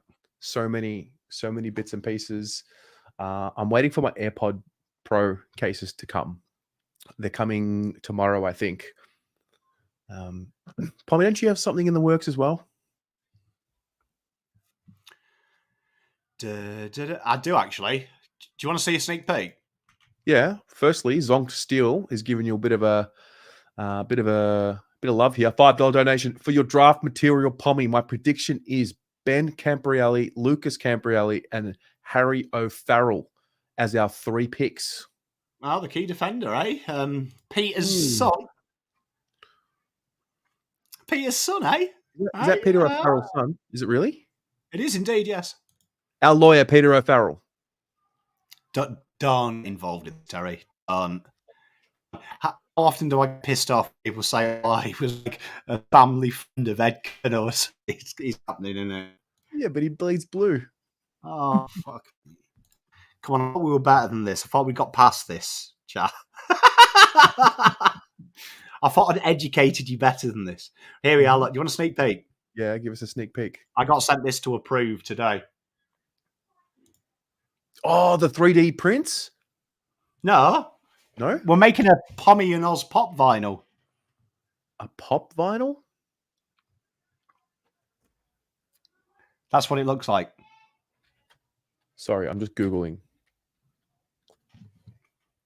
Oh, a pop vinyl. Oh, that's cool. And we've also got a bobblehead, but I can't show you that yet because they haven't sent me a sample. But there is also going to be a pop. There is also going to be a bobblehead, so it actually looks like me. I'm just trying to haggle the price down, but I feel like... Can I make a suggestion? I feel like you should, if possible, it's probably easier said than done, but could you put like the draft coat on the pop vinyl? You can do anything to it. Yeah, they just sent me an option today because we're going to order some in. So we're working on the hairstyle and the clothing, but that was their initial thing. Richard, mate, I'm working on it. So yeah, and we're working on the necklace because that's not that's not my necklace, but there it is. Oh, the Robinson! Oh! Ian Rob became a member. He'll go marching. So yeah, we've got a bobblehead coming, and we've got a really cool shirt coming, but I haven't got any things. I haven't got the Carlton logo on there because even though we love Carlton Football Club, they are part of the disgusting monopoly. So if there was a C on there, they'd come and arrest me. Could we go onto YouTube and watch a video from the AFL's YouTube channel, or will they strike us for copyright? They'd strike us for copyright. Are you on about Joshua's suggestion, the AFL fixture list? Yeah. It's one of the funnier things you'll watch. What's something we can watch on YouTube that won't get us copyrighted? Like together. Well, our own videos. Our own videos. Unless we put a copyright strike in. Okay. It's a 10-minute video. It's really long, but it's one of the more bizarre ones you'll ever read. It's got a bloke called Josh something in. Mm-hmm. We can watch Saba's last video. We could. But then I'm taking away 300 views from Saba. So I don't want to do that. We want to eat the rich guys. I know. Let's play a little game. Just a quick one. Just a real quick one. A little 5-minute job. Who is this? Is that Josh Kelly?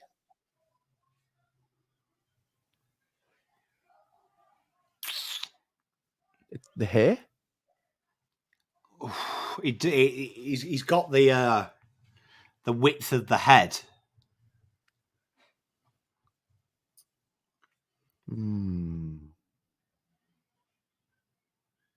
Harry Kane, Zach Bailey.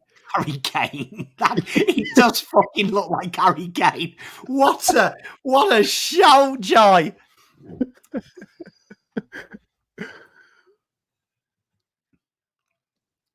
I'm going to start with Josh Kelly just to get the ball rolling. Jish Kelly. Jish. Oh, sorry.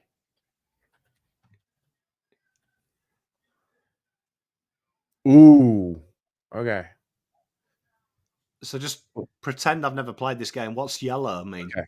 Yellow means that if it's for the team, that they share one of the colors. In the state, it means they border the state. If it's for when they debuted, it's within 3 years of this number, and same with the age, within 3 years. So this would be within 3 centimeters, and the number will be within 3 if it was yellow. Mark has just gifted 5 of you blue abroad. This is fantastic. Thanks, Mark. What a G. Yeah, good. Would I be correct in thinking that if it was GWS, they'd change the colour? Is there like another one? So if he does also play for GWS, does it go green or something? No. So it means Okay, that the Guernsey that this player wears and plays for matches one of the colors. Now, I'm going to say it's definitely not orange. Surprise, surprise. I think it's white, which gives us nothing. No, but what I'm asking is if this was Lockie Whitfield, Okay. right, let's just say the answer's Lockie Whitfield, Yeah. right? Would that be a different colour, the GWS, or would this is yellow?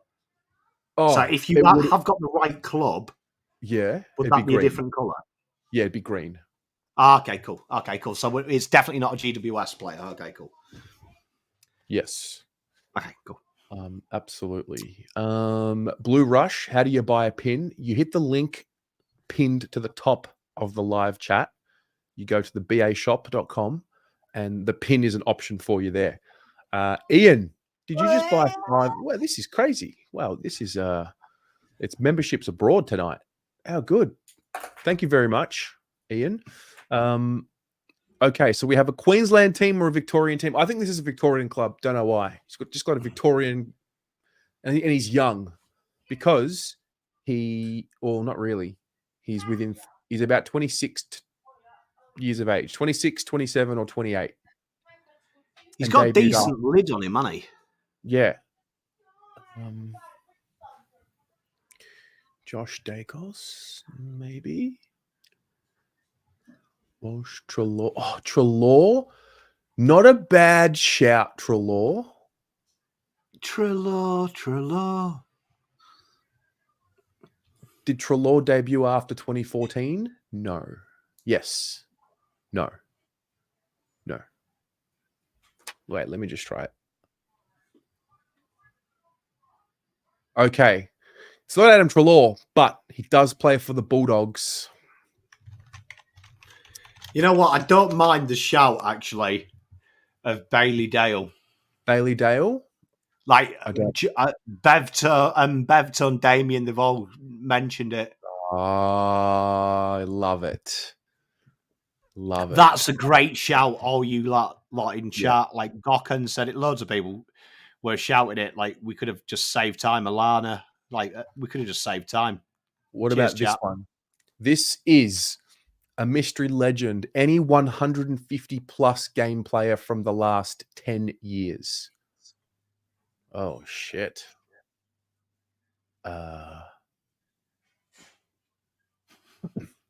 Am I rude in saying that's an interesting shaped head? You know, I was thinking that. I was like, he looks like a leg spin bowler from the 60s.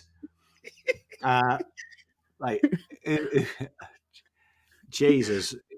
Jack Zeeble? That's a good shout, that. He definitely looks small, doesn't he?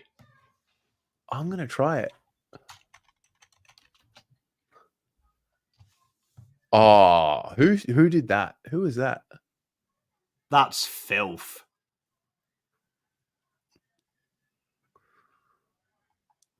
Can I just say that? Yes, Rachel. I am giving away a pin with every purchase from the BA shop. So if you buy a pin, you get a spare pin. You actually will get.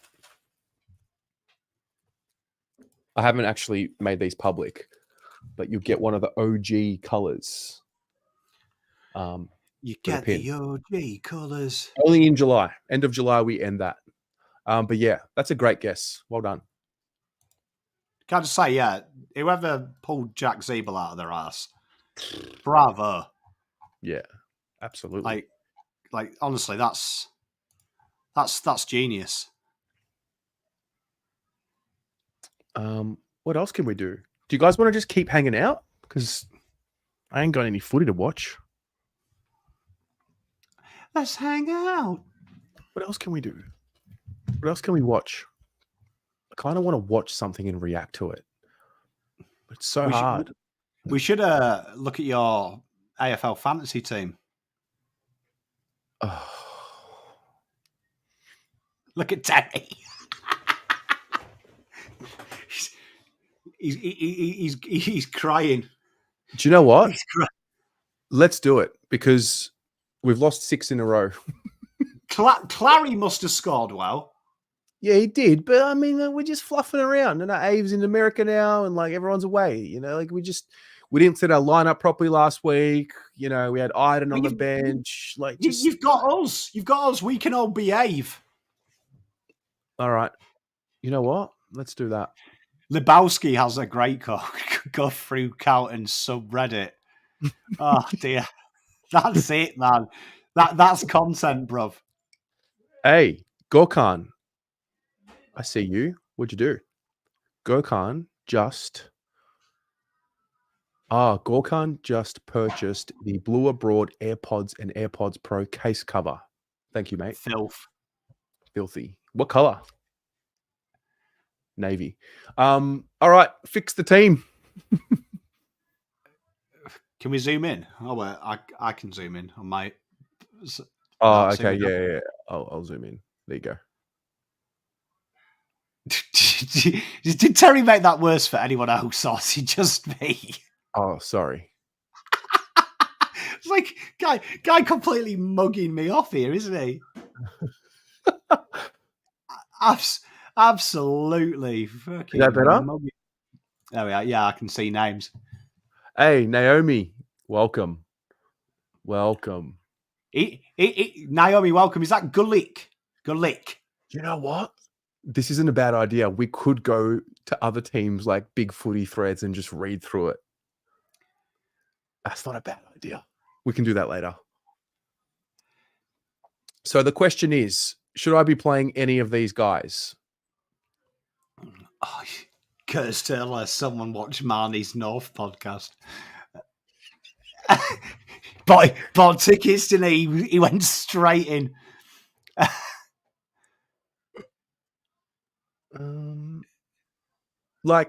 I just think all these forwards have to play. I mean, I'm not playing Bedford over any of these forwards. Finlayson. AFL fantasy scoring. Let me familiar myself with these ridiculous rules. Lockie Schultz still injured, but he got named.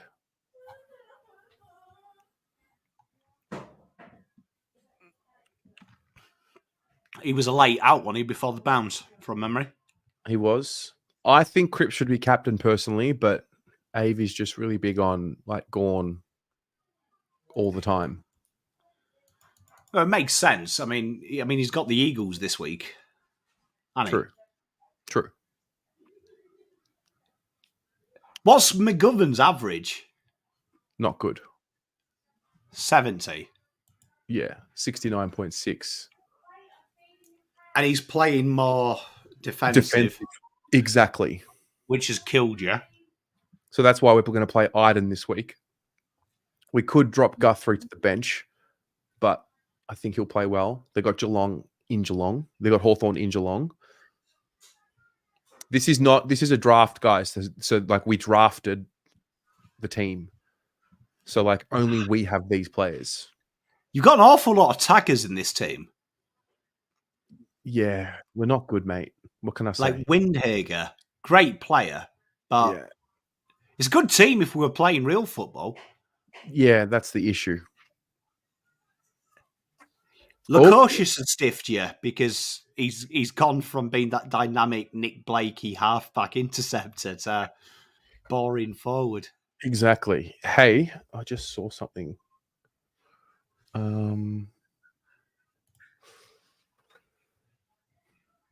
We just had somebody else. We had Rachel. Oh, Rachel, thank you very much. Got the sweatshirt. Matt Lang got the stubby holder. Love your work. Thank you very much. I'm lagging again. Yeah. You only lag when the light's out. Anyway, that's that. That's the team. I think I'm just going to roll with it. Who've Port got this weekend? The doggies. Because, yeah, Bedford's going to get a tagging role, so he'll score shit. Callum Mills is a great pickup because he'll be due back soon. Exactly. The issue is we've just lost 6 in a row. This is the team we're playing against. Hashem Blues abroad is literally, there's just everyone saying time to sack him, nuke the place. Yeah, we're nuking the club. Joshua, I do have a super coach, but I've given up. I don't really check anymore. Who are you playing? Because, Jesus, what was this guy doing here? Yeah. Ryan Lester. Yeah. Did he have a draft strategy of buying players that sound like European towns? Yeah, we should hopefully win this week, but that midfield is ridiculous. Look, Dunkley and Zorko. Yeah. Ollie Wines would have been good if we were playing this game in 2016. Yep. Darcy Cameron is such a shrewd ruck get because I run a few dynasty rucks, so very similar to this draft, and you're stuck with them. And Darcy Cameron is always one that gets picked up very late, but scores better than the names when people have gone earlier. Yeah. Anyway, Chills. I read somewhere that Ash didn't train today. Could be a laid out. Can someone clarify? Can someone clarify? I'm going to need to know. Oh, you know where we go. Let's go. Big footy. Do we want to go into opposition clubs subreddits or big footy threads? Yes or no? Yeah, I think we should because should we do they it? do it to us. Sure, they do it to us. They do it to us. We're only reading. Let's have a look here. Let's see. Here we are.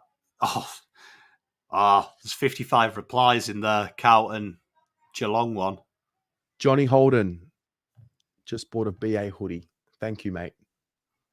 Love that. I'm going to get these orders prepared. Are we looking through subreddits? Oh, should we do it? Here we are. Look, the moderator, Lockie Ash, named into this team. Surprise. Presume we're giving him time to get fit. Fonty's been named in the emergencies, though. This is a wait and see. You're bringing in Fonty. Oh, quality. So Lockie Ash will be a laid out potentially? Yeah. According to, bearing in mind we're getting intel off Big Footy. This is how far you've dragged me, chat. You've dragged me to getting my intel off the places I tell you not to. You know what? Let's do it. It's clubs. GWS Giants.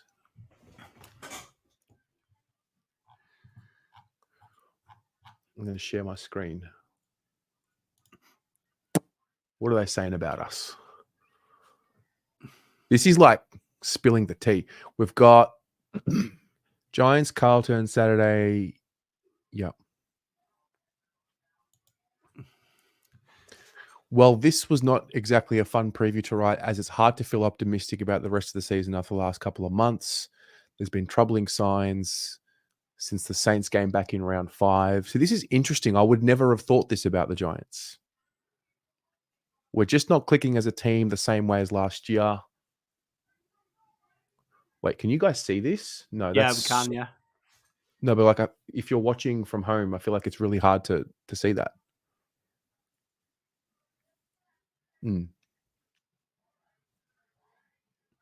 Look at him.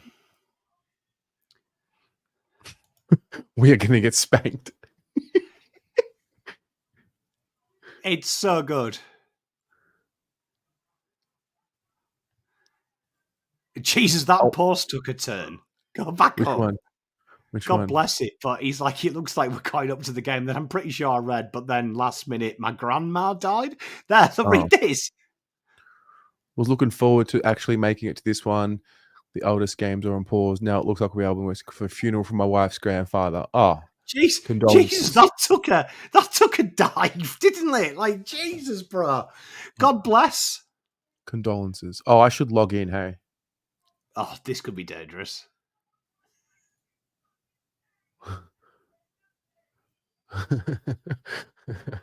I wish Terry had it show password. That would have been elite. That would have been hilarious. My password is Pommy and Oz, by the way. Scenes.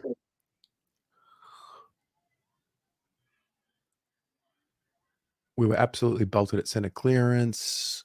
Centre clearances are an important stat. The only time when teams can't play a spare behind the ball, so more likely to score. Hi, Giants. Despite your outs, you are a star-studded team. Hey, Norway Blue. Class. We aren't star-studded. This is a myth. Swans and Blues are star-studded. Interesting. Lucinda is logging in at 7:17. Oh, no. Look. You know what is amazing, though? And chat, this is a real good one, I think. Does anyone else find it just truly fascinating that when you read the opposition, like they genuinely are shit scared of us? It is crazy. So you see why I get upset when people say danger game and shit like that? Like, we are legitimately a good side. Like, teams are squeaky bum time here. I mean, look at that. That's how scared they are in a preview post. They've had to do a welcome day post. It's for the good vibes. The issue doesn't seem to be who is playing, but rather how we are playing. We need far more pressure. Kingsley's really good, though. Coach of the Now, year. Ash in doubt. Okay. Now we're getting to the juicy stuff. Taylor was all Australian until injury. Cogs has been great until his layoff and return 1 or 2 games early. Green hasn't kicked on since the Suns win, no doubt. Kelly was one of our best early in the year. Who's TFG? Tom fucking TFG. Green. Tom Green. Is it Tom fucking Green? Tom fucking Green. Is that a thing? I think so. You know what is interesting here? I thought Colonial's done a pretty good job there, but Sam Taylor was all Australian before his injury. Was he? Was Jesus, he? Fuck. I thought sniffing glue was illegal. Hey, Peter Vlahos. Thanks very much. You just bought a BA keyring, and Michael Blasi got a hoodie. The new BA hoodies. One of these bad boys. Hey, look at you. Hey, chat. What, it was fucking you guys. Yeah. Look at you lot. Hey, had a cheeky steak dinner and came to see you guys. And you're all here. We've got nothing else. We got Demetrios Raptis. That would be Jimmy. He got a keyring. You know what as well, chat? I've totally ignored, but a few of you have joined. Matt Gondolfo, Foncape, Matty, Daniel Munier, and Sandra McDonald rejoined. Thank you, guys. I just checked my notifications. There you go. It's all happening. Spreading the love, chat. We're just here to entertain because there's no damn Thursday night footy. Yeah, I don't like it, says. I don't like this politeness. We're about to go to war. Yeah, where's the juice? Like, do you know what I mean? Like, it's all well and good as all patting each other on the head when the battle's done. But at the moment, get fired up. Do you know what I mean? Should we look at the Collingwood threads? Yeah. You read my mind, Josh. Or is that being a little bit cheeky? No, I'm genuinely though. I'm disappointed. Like, you're going to war. Yeah. Like, I want to see what they're saying. Be like, say something bold, like I used to do. Like, Patrick Cripps is a shit version of Tom Green. Just get yourself fired up. Yeah. Get ready to hate us. Yeah. I mean, don't be like, oh, I'm really worried. I'm really worried that fucking Charlie Curno's going to give a bath to Buckley. Be like, Buckley's going to smash Curno. Like, why am I doing it for you? Yeah, true. I just can't see us beating that Carlton side. We are at opposite ends of the confidence spectrum. Oh, come on. What is mate. wrong with you? You're at war. What's going on? Should we write a GW, comment? have some faith in your boys. What should we write? We came because you're shit. Should be like that. Thank you for introducing us to the fucking big footy equivalent of France during the war. You know what? Just not going to write anything now. Let's go to Collingwood. I agree, Peter. They have proper white flagged it. Yeah, they have. They have absolutely white flagged it. Get your chest out. We used to. This is this is going to be unbelievable to read through.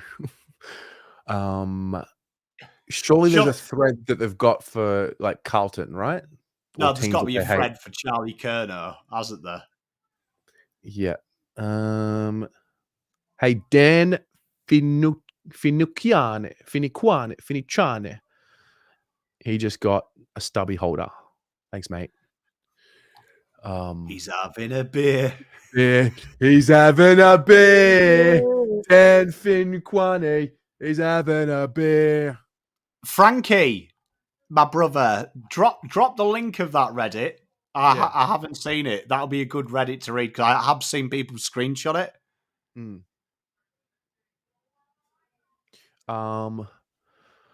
Sue Ellen Green. Mark Smith is with the most niche World War II reference. God bless you. Love it. Sue Ellen Green just bought a blue abroad keyring. Thanks, Sue Ellen. We love you, Sue. Love you, Sue. We love you, Sue.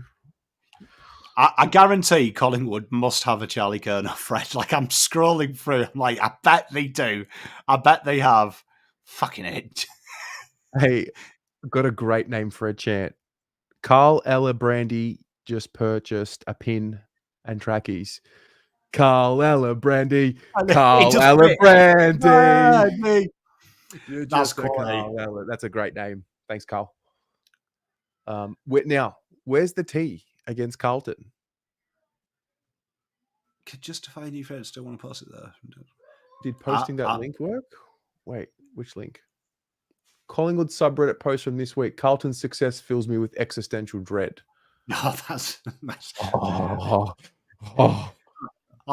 that's like the YouTube equivalent of Viagra. Oh, existential dread. Stand by. I found it. Oh boy. Let's have some fun. Oh, 1 second.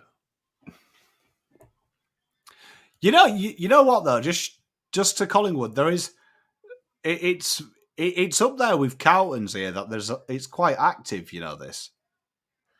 Yeah. I'm having a peruse. I'm in enemy territory. You know what I mean? Almost 3 decades have passed since Carlton's last flag. At the time, Collingwood was a bankrupt, middling club with 14 flags under its belt and not much else ahead of it. However, in the 30 years since, the tables have turned. While Carlton was exposed for cheating the salary cap and subsequently found itself going through successive wooden spoons and mediocre coaches, Collingwood studied the blade. We clawed, scrapped, and fought our way to success. We did battle with the evil spirits, narrowly lost prelims and grand finals, drew with St Kilda on the last day in September, and finally won our record equally 16th premiership in September last year. And yet the idea that we could work so hard to win our 16th and then Carlton just miraculously has its best season since the Keating government to suddenly claim its 17th flag is terrifying. Like almost a cruel joke by the script.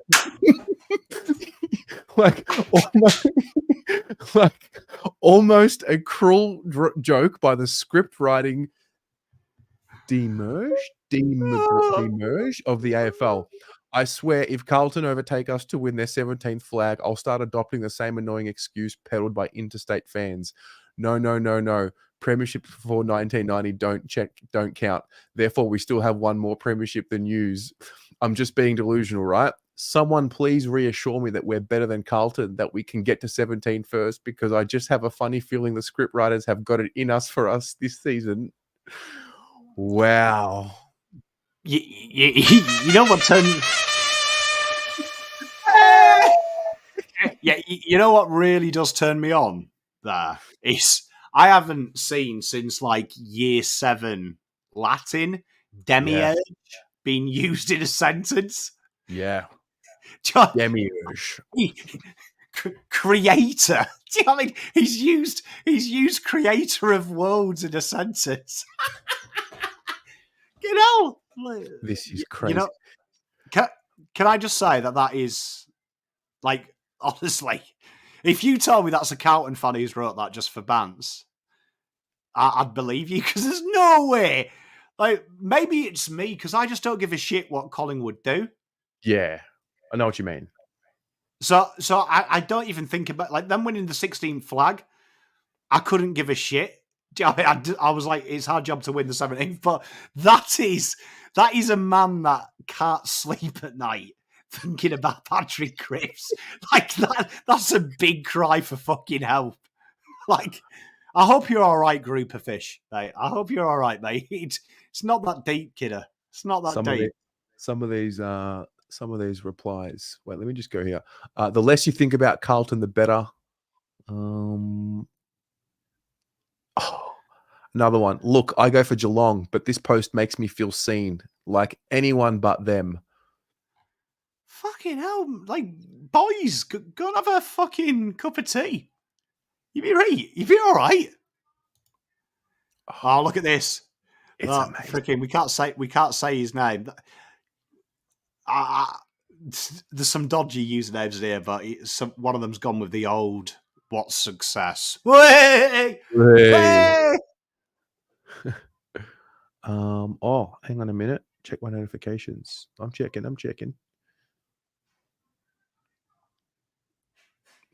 I'm in my notifications. What am I looking at? Look at this. Mr. Abel. Carlton has no list depth. If you take one of their forwards out, they're losing every game. Carlton might not have the quality of the key forward position, but we're 4th with both of our key forwards out injured. Carlton would be 15th in this case. We're 4 points behind them, and we have a whole squad out. It's us or Swans for the flags. Go Pies. Hey! Delusion! At its finest, my friend. It's amazing. It's amazing. What is going on here? You know what? I am fabled. If you ever hear this, just hear this. Thank you to see a human being at heart have a brain.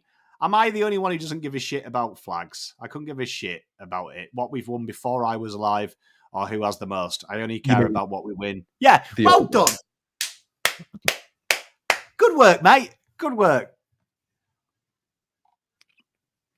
Oh, and then straight after that, to be fair though, it took them 70 years to catch up to us when we were on 13.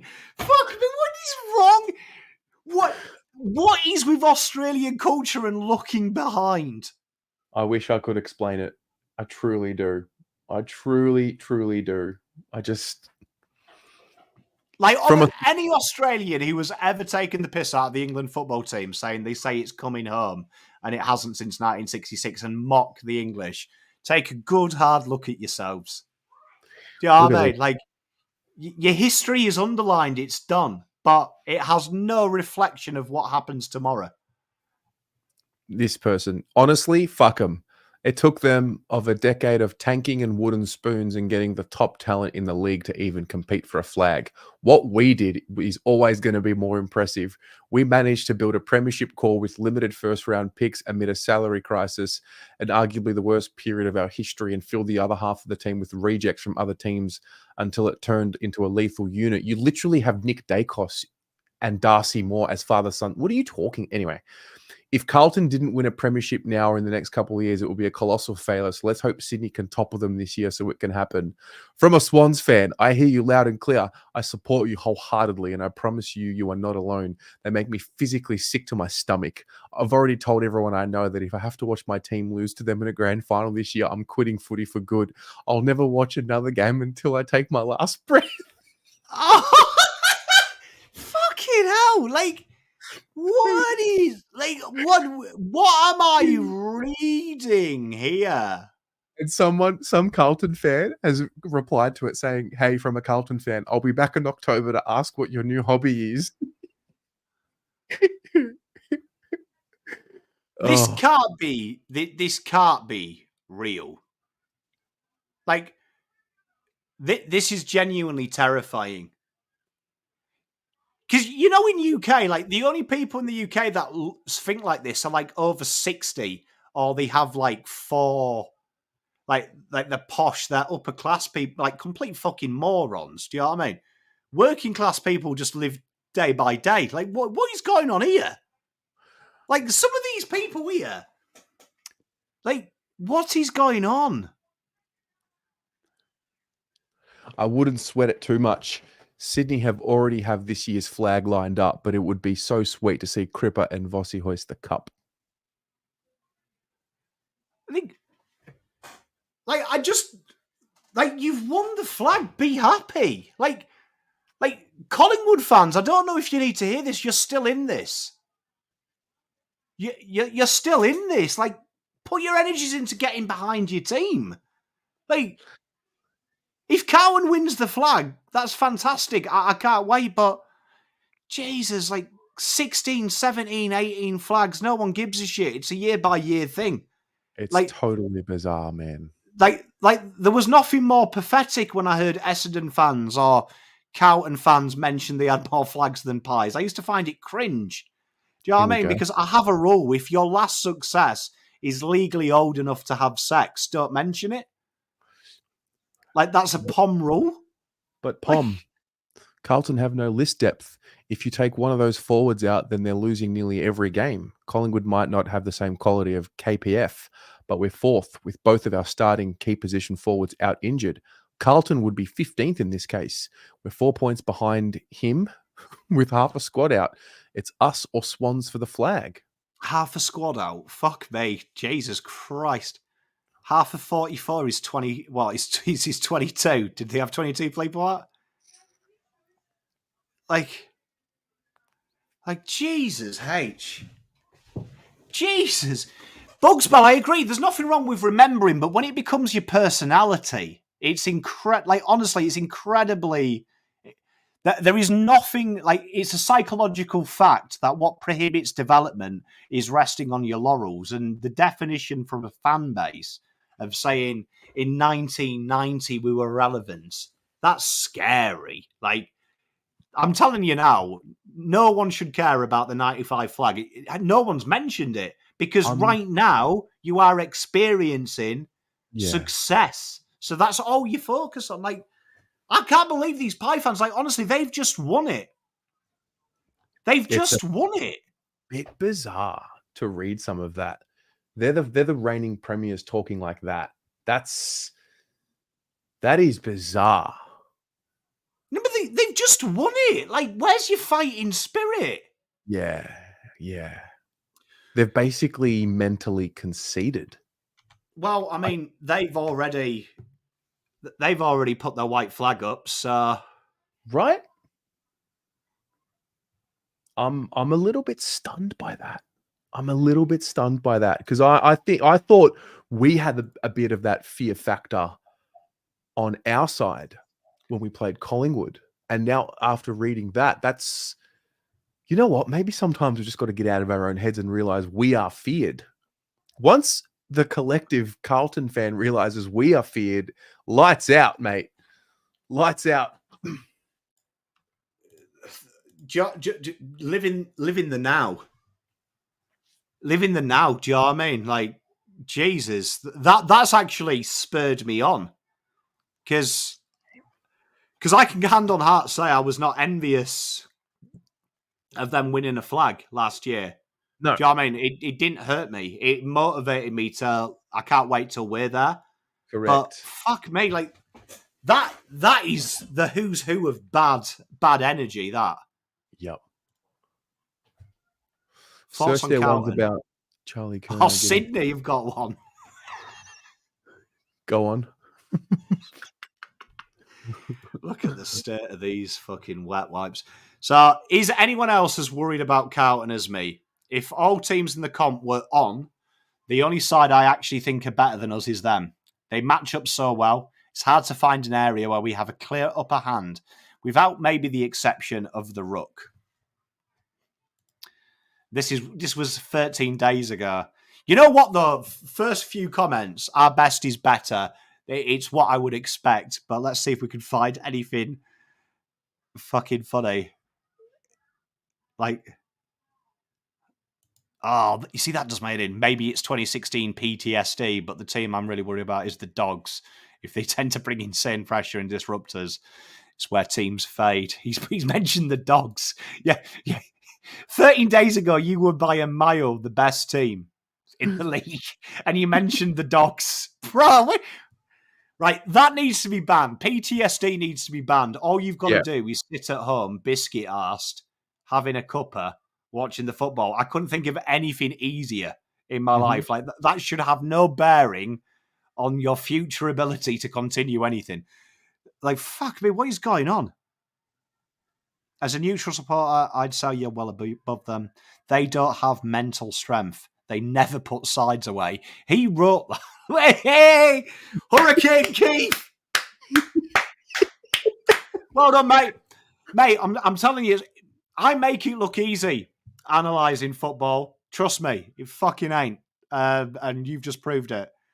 Look at this guy here thinking he's a comedian. Yeah, they're pretty good. We only beat them by 50.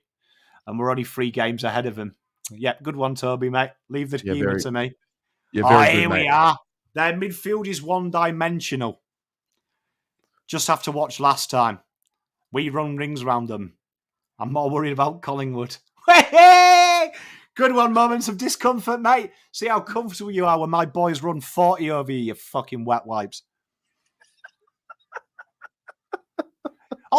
Honestly, this makes me sick, man. This makes me sick. Like sport to me means something. It's your identity. It's us versus them. We're talking primitive, being together, our tribe.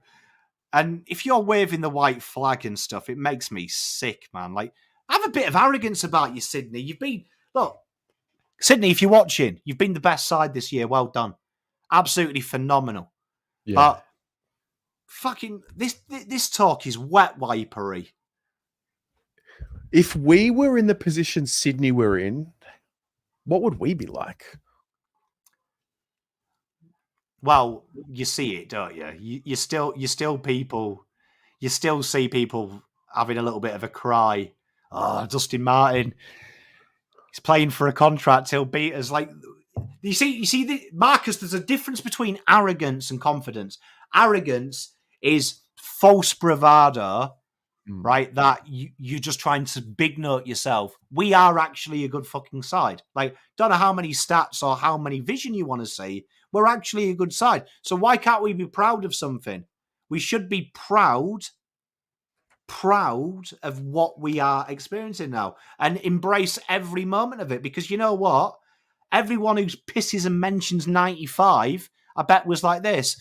Oh, it's got to be 96. We'll win a flag 97. Then what you started doing is you started alienating a whole fan base by fucking mentioning it all the time when it wasn't relevant, right? Because it was so long ago. It became part of your history and then it held you back. Now, let's embrace it and be excited, because there's been times where I've had people in my DMs crying. I've had people saying that they're never going to watch football again. Why can't we be proud of who we are? I genuinely believe there is no side on the planet that can match us when we're on our day. And Sydney, you know what I mean? Fuck them. When they come play us in Melbourne, they're going to get battered, because I believe my boys will do a number on them. True. And if that makes me a bad fan or a bad person, come and say it to me. But I bet you won't. Do you know what I mean? I bet if I give my address out, no one's knocking on my fucking door. Do you know what I mean? You'll be on Twitter, though, being a bit worried about something that might not happen. We're a fucking good side. Get behind them. Mate, we got Collingwood supporters calling into SEN. Crying. Disgusting. Like, honestly, that is disgusting. Disgusting. You know the big thing as well, right? Do you know what I mean? Comparison is the thief of joy. So remember that when you mention 95, comparison is the thief of joy, right? Sure. 95 happened, it's underlined. 2024 is the important year. That is the year. Embrace it. Get behind them. The energy ain't going to win you the flag twice. We need to give the energy to the boys that are winning this year. And why can't we be proud of these fucking boys, man? Why? True. Hey, I was actually thinking about this. So, next week is Cripps' 200th game. I might cry next week thinking about. I was just putting together and planning next week content, reels, and etc. And I was putting one together this morning, and I was going through all the old footage. I was like, if we don't be careful, we will miss the opportunity to know that we're watching like one of the all-time Carlton greats. Because I know the conversations about, he could be the greatest Carlton player ever if he wins a flag. Like, forget that for a minute. Because to touch on what you were saying about comparisons, man, Patrick Cripps is like, he's stuck fat. He has the opportunity to really go down in the history books as one of the all-time greats, and we're watching him in his prime.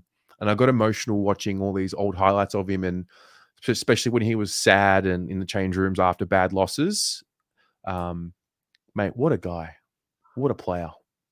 Spot on, and it's embracing that journey, Terry. Yeah, the journey we're on now. Do you know what I mean? Like 95 is a great history. All the 16 flags are great because they're there.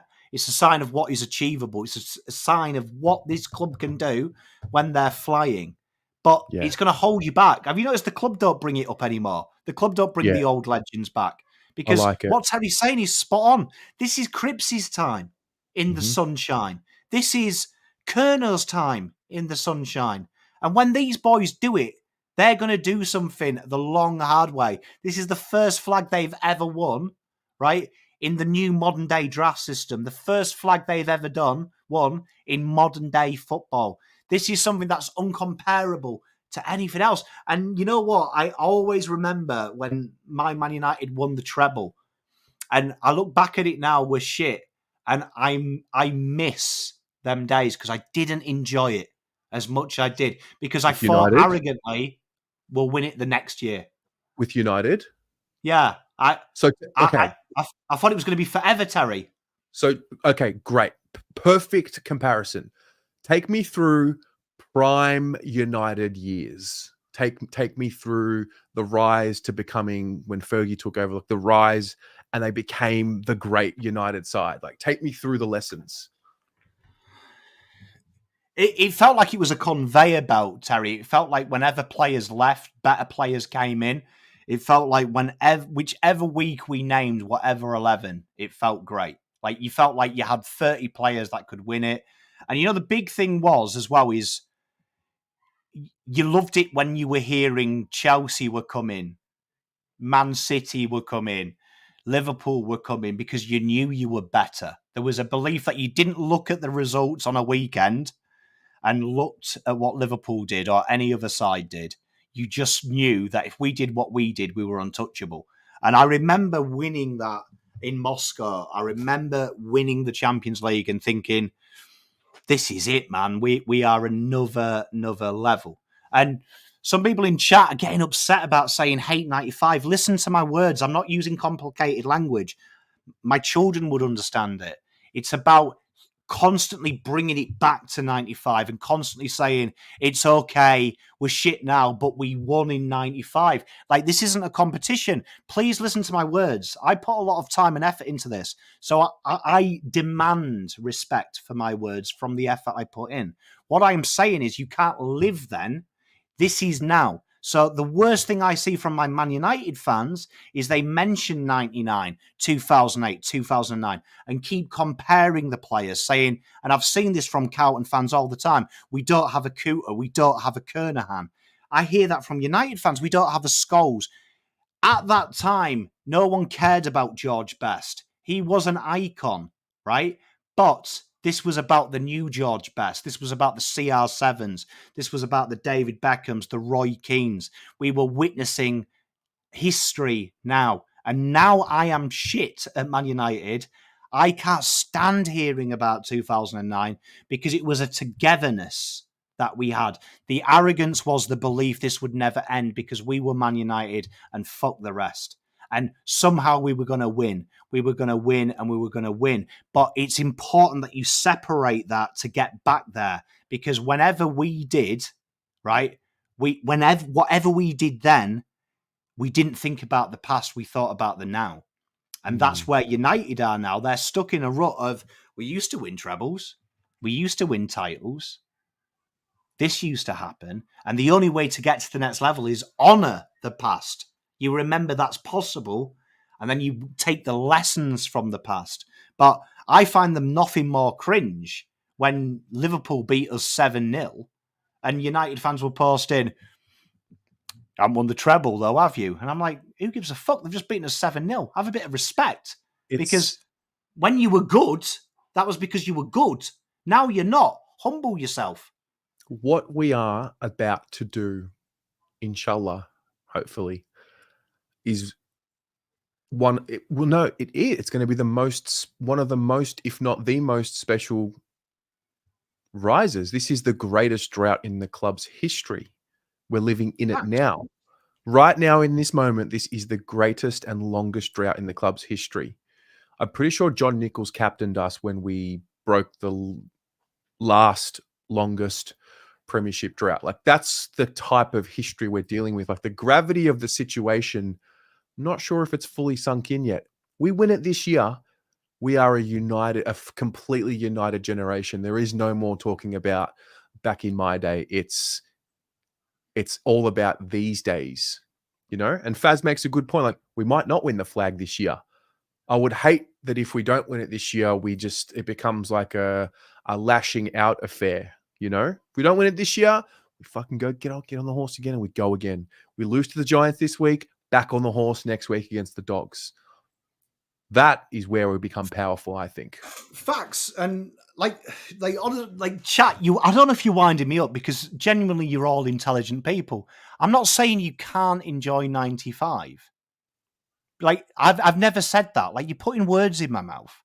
I've said it's dangerous when we always refer back to it and we don't take the time to appreciate the journey we're on now. Because that's my biggest regret from winning the treble, the happiest moment, seeing my granddad in tears, right? Because he never thought it was going to happen in 99. That was one of my greatest memories of sport because he thought the one he watched in the 60s was the only one because he told me they're impossible to win. Not saying you can't enjoy it because he used to bring up the 60s to me all the time. And it was fantastic to learn about the history and to know how privileged I was to love the thing. I'm not saying you can't do both. Like, SG, come on. I'm not using complex words. Am I speaking a foreign fucking language? Pretty sure you guys speak English. I'm saying you've got to appreciate the now, though. It's unfair to the current players to constantly bring that up. And it makes us look embarrassing when you bring something up that's not relevant to the competition today. And one thing I've learned from 2009 when I'm talking to my young United fans, because I'm an old man, I remember it, is I say to them, yes, it was fucking great. The vibes were amazing. It was the best days of my life, right? But enjoy this process of us being shit because it will eventually return there. And these were the things we did then. And these are the players who are going to have to get us there. And that's what I think is so important because one day you're shit again. One day Carlton will be shit. There, I've said it. 10, 15 years' time, we'll be rebuilding. Cripps will be fucking coaching. Walsh will have moved to the Europe and have a successful business, and we won't have them anymore. We'll have the memories, but it's important, really, really, really, really, really, really important that we don't lose sight of we're in the mix now. This is like 95, like the 80s, like the other fucking 16 flags. I'm sure if we got someone from the 18th century that tell us it's a bit like that. I think This is the now. I think, I mean, from the conversations that I've had about the 95s and the good old days, it's more so coming from the point reflecting on a time where they felt that ultimate pride and confidence that they could win the flag. Not to say, I mean, I do see a few comments about, oh, we don't, if we don't have the sticks and we can't win it or something like that. But it's just more about, I mean, I don't remember 95. I was too young for all of these flags. But from what I've gathered, it's people are starting to, for the first time since 95 and the late 80s and 70s, feel that we can win the flag rather than have that ultimate confidence that we can't. I mean, I think what there is some space needed for that adjustment. Like I went on a little rant last week about old mate in the crowd and just there. I mean, for me, being part of this new generation that doesn't have the good memories, it's very easy for me to say, hey, put your footy trauma behind you and get over it. I know it's easy for me to say.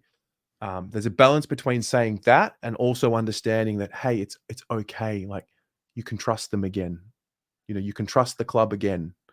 If we were a basket case, I get it. I understand. But we're not. Yeah.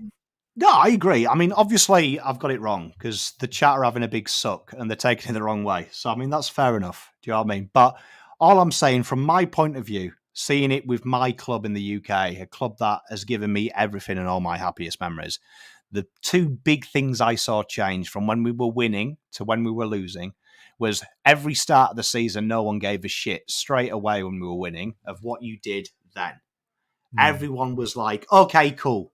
Now we've got to back it up. That was the mentality shift. It was like, okay, cool, you've had your beers. Now let's bring it back and keep it. And that changed very quickly. It was about 2 years in when we weren't winning anything that everyone then started saying, this player used to be here and we never replaced him. And this person was here and we used to do things like this and we used to do things like that. And it started to happen. And then what I saw is after a level of time, probably about 8 years, people started to gatekeep what they'd seen because they were old. And that really annoys me now. I'm quite active in Man United forums, and you get people over the age of 35 going, oh, I saw it all when we won it all. You kids don't know what it's like. Fuck the club. The club needs to get better. And it's a new generation of fans that are trying to understand what it's like to be shit because daddy's telling them they used to be good. And like my mindset is, I don't give a shit we won the treble anymore. Like, I actually don't. It's quite sad because what I see every week isn't that club, but it is the same club. But I see the difference that there was a togetherness in the fans. There was a belief, whether it was Real Madrid away, Wimbledon away, Man City at home, we were going to win and we were going to cheer. And if we lose, we win the next week. And that changed. And that's what I'm saying. You've got to embrace it. Like, I just find it truly bizarre. Everyone is trying to gatekeep 1995. Like, I haven't once said you can't enjoy it. Like, you got Clint saying, why can't I enjoy it? I never said that. Said enjoy now, though. Like, it's embarrassing. Telling you now, they mock us, and I find it mockable when Carlton fans were finishing 8th and going, we've still won 16 flags. How about you focus your energies into getting better and bringing 95 to 2024? This is their legacy. This is their time. And you know what I'm going to do? I'm proud of all 16 flags. I love my father-in-law sitting me down and he's seen a good fair share of them, probably more than most of you in chat, right? Most of them in chat. And I don't think there's anyone in chat who's as big a fan as him because he took a young boy who married his family and made them a Carlton fan through his passion. You lot didn't do that, and you lot couldn't do that to me. He did. His love of this club and the way his eyes used to glean at showing me the 70s grand finals on tape, that made me interested because I was like, this means something to you. But you know, one thing he taught me is I deserve to witness the greatest club in existence where it should be, and it wasn't where it should be. And he taught me one thing: my support, my love, my passion was what was something that was in the 90s, in the 80s, in the 70s from all the fans. And if I channeled that, maybe one day I'd get to experience it. So that's what I'm fucking doing. I'm well aware you've won 16 flags. You fuckers tell me every fucking day. Do you know what I mean? Moral of the story is let's ride number 17 home. Yeah, and I'm seeing the old man. He's fucking loving life, man. Like, he used to get scared at the weekends. I used to sit and talk to him and he'd be like, oh, fuck, don't like GWS this weekend, do you, son? Now he's like a little child. Like he came to me before I came here and he's like, oh, this is amazing. Like, oh, Kelly's out. Like we're going to do this. Like, and it's great to see it because he's an old fucking man. He ain't got long left. He's got like a renewed spark of energy about him. Yeah, and he makes me excited to see that he's seen everything I want to see, but now he's excited. Now he loves it. Now he wants to talk about the club. Do you know what? It's going to be new for all of us. Everyone. It won't matter if you've seen 5, 6, 7 flags or none. This one's going to have the most incredible story behind it because it's coming from the lowest of low. Mate, it's the Lazarus story, isn't it? Like, and I said it at the start of the season, I think this is the hardest one to win. Yeah. And I say that about United fans. It was easy then because we were the richest club in the land. We could do anything. And now teams have surpassed us. And all due respect to Carlton, it was a different landscape in the 90s. We've had to adjust. Yeah. And I think you're looking at 12 sides that are all in with a chance of winning at the start of the year. This is the hardest one. And Definitely. When the Blues do it this year, fuck me, that's going to be magical, man. Magical. We're going to cry for months. I'm not going to cry. I'll cry for sure. The inner child, I just know it. I just know it. Well, when you think about how much you've given, I know for me, I've given everything.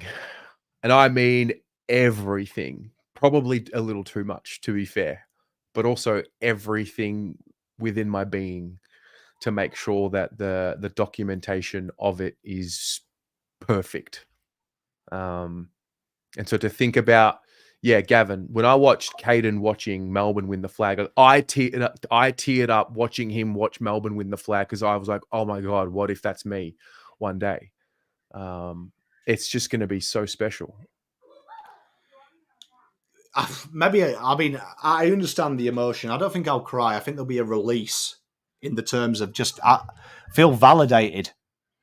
I feel like we've got what we deserve. But I've never watched a sporting team that I actually care about win something. I've never watched it in any sport, you know? I've promised myself seeing Collingwood fans do it, and a few of my mates let me down when they won because they became dickheads. Right? They became dickheads with it. And I kept saying to them, it's about winning it next year, man. You've done it. Well done, but yeah. Back it up, bro. That's all that counts. No one gives a shit if you win one once.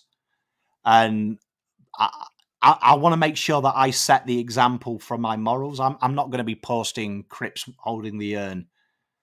I'm not going to I will literally be business. I will win it. I will celebrate it like a fucking trooper for 4 weeks. And then it's going to be, I want another one. 1 has to be 2. 2 has to be 3. 3 has to be 4. Like, because to me, that's what I was taught this club is. This club is a dynasty club. Of course. And winning 1's great. I want it again. I want 2. I want us to be back where we are, proper top 4 side. And these boys deserve that. And I can't wait. I'm so excited, man. Like, I can't wait to win it all with you. And do you know what I mean? And maybe you understand what I'm trying to say. It's not about who's right of 95. I want one now. I want one now. I want us all to be on the same page because this club is fucking more than history. This club is the AFL. And I want us to experience the Blues where they deserve to be. The ribbon on that fucking cup. Because that's where it needs to be. Doesn't need to be in our shitty little foyer. Needs to be out there grand final day. Mm-hmm. Blue ribbons on it, Crips lifting it. True. It's where it needs to be. That's true. Me I think smashing up a bar in Punt Road at 3 a.m. That's what it needs. I was thinking about this as well. I mean, do you think it's because of the drought that this channel has attracted such a loyal community? Like when we're all here, we were there 4 hours the other night for Jordan Boy. Like we all really care about this club. Is it because of the drought or is it because of the club? Club. It is. Club. It's really interesting to not bore you all, but Man United went through this stage of we had all these podcasters pop up, and it's Right. why I'm quite serious about what I do. I feel like this might, if I'm wrong, I'm sure some of the old people are going to criticize me for saying this, saying you're all having a fucking suck and a moan. But when I do my presentations for you guys, I take it very seriously because I've got over 100 years of history. So when I am doing my content for Carlton Football Club, I feel like I owe it to the badge and you that I am the fucking best. I ain't half-arsing it. I am at the top of the tree because I am representing this football club, whether I want to or not. And that's what drives me. That's why I put this extra effort in. It's not because for you, it's not for Terry, it's not for myself. It's because I've put my name to it. And Carlton and Man United fans had what we had. What we had. People using my fucking club for name, for celebrity, for ego boost. And I think why we have the best community in the world is I think you see through that, and we gave a meeting point. And that's the first stage from Carlton going from shit to good, is I think everyone fucking remembered that when you were winning cups in the 80s, 70s, 95, this was the centre point of your life. This was a load of people together kicking ass. And you know what? It was the first time I felt at home. I fucking hated Australia until Terry contacted me. I couldn't wait to get out of this place. Couldn't wait to get out of this place because I know you lot think it's the greatest country in the world, but trust me, I've seen a lot of countries. I think my country is the greatest in the world because that's my home. You're meant to be proud of your country. But I didn't like it here. I felt like an outcast. I am constantly told I'm not welcome through your culture, through your media, through the way that some of you engage with me and the things that you say to me. Right? Some of the things you say to me, right? It's not nice, and it's not the way that I speak to foreigners in my country. I embrace them, and I try and make them my country. And that's our biggest accolade when we call you English. I've never had that. The first time that I ever felt like I was welcome was when some of you sent me nice messages. Oh, why does an English guy like the football club? Oh, I remember one of the first comments I ever had, right? One of the first comments I ever had was a guy called Richard who PM'd me and said, I don't know if you know, but I know that you are English and you love your history. Here's a link for the 1970 grand final. It's one of the best comebacks you'll ever see. And he spent about an hour in my DMs explaining what it was like and what was going on. And that was probably the first time that I ever felt, okay, maybe this is all right. DRV, maybe this is all right. So this, to me, signifies history, meeting point, culture, us versus them. That's a huge thing. So, like, to me, it's massive. It's massive. So, Terry, to answer your question, sorry, I rambled then. I didn't mean to. I got all emotional. I think people are here because we're together. It's us. Yeah. Well, we're talking about this the other night. You know, there's a lot in the world there's a lot in the world that will unite people, and a lot of it in this day and age with the amount of access that we have to. A lot of division will unite. Beef, drama, toxicity, it will unite. What we have here with this journey is this special sequence of events week by week where we come together and like it's a positive, and you don't get a lot of it in the world. And that's what I think makes this journey so special.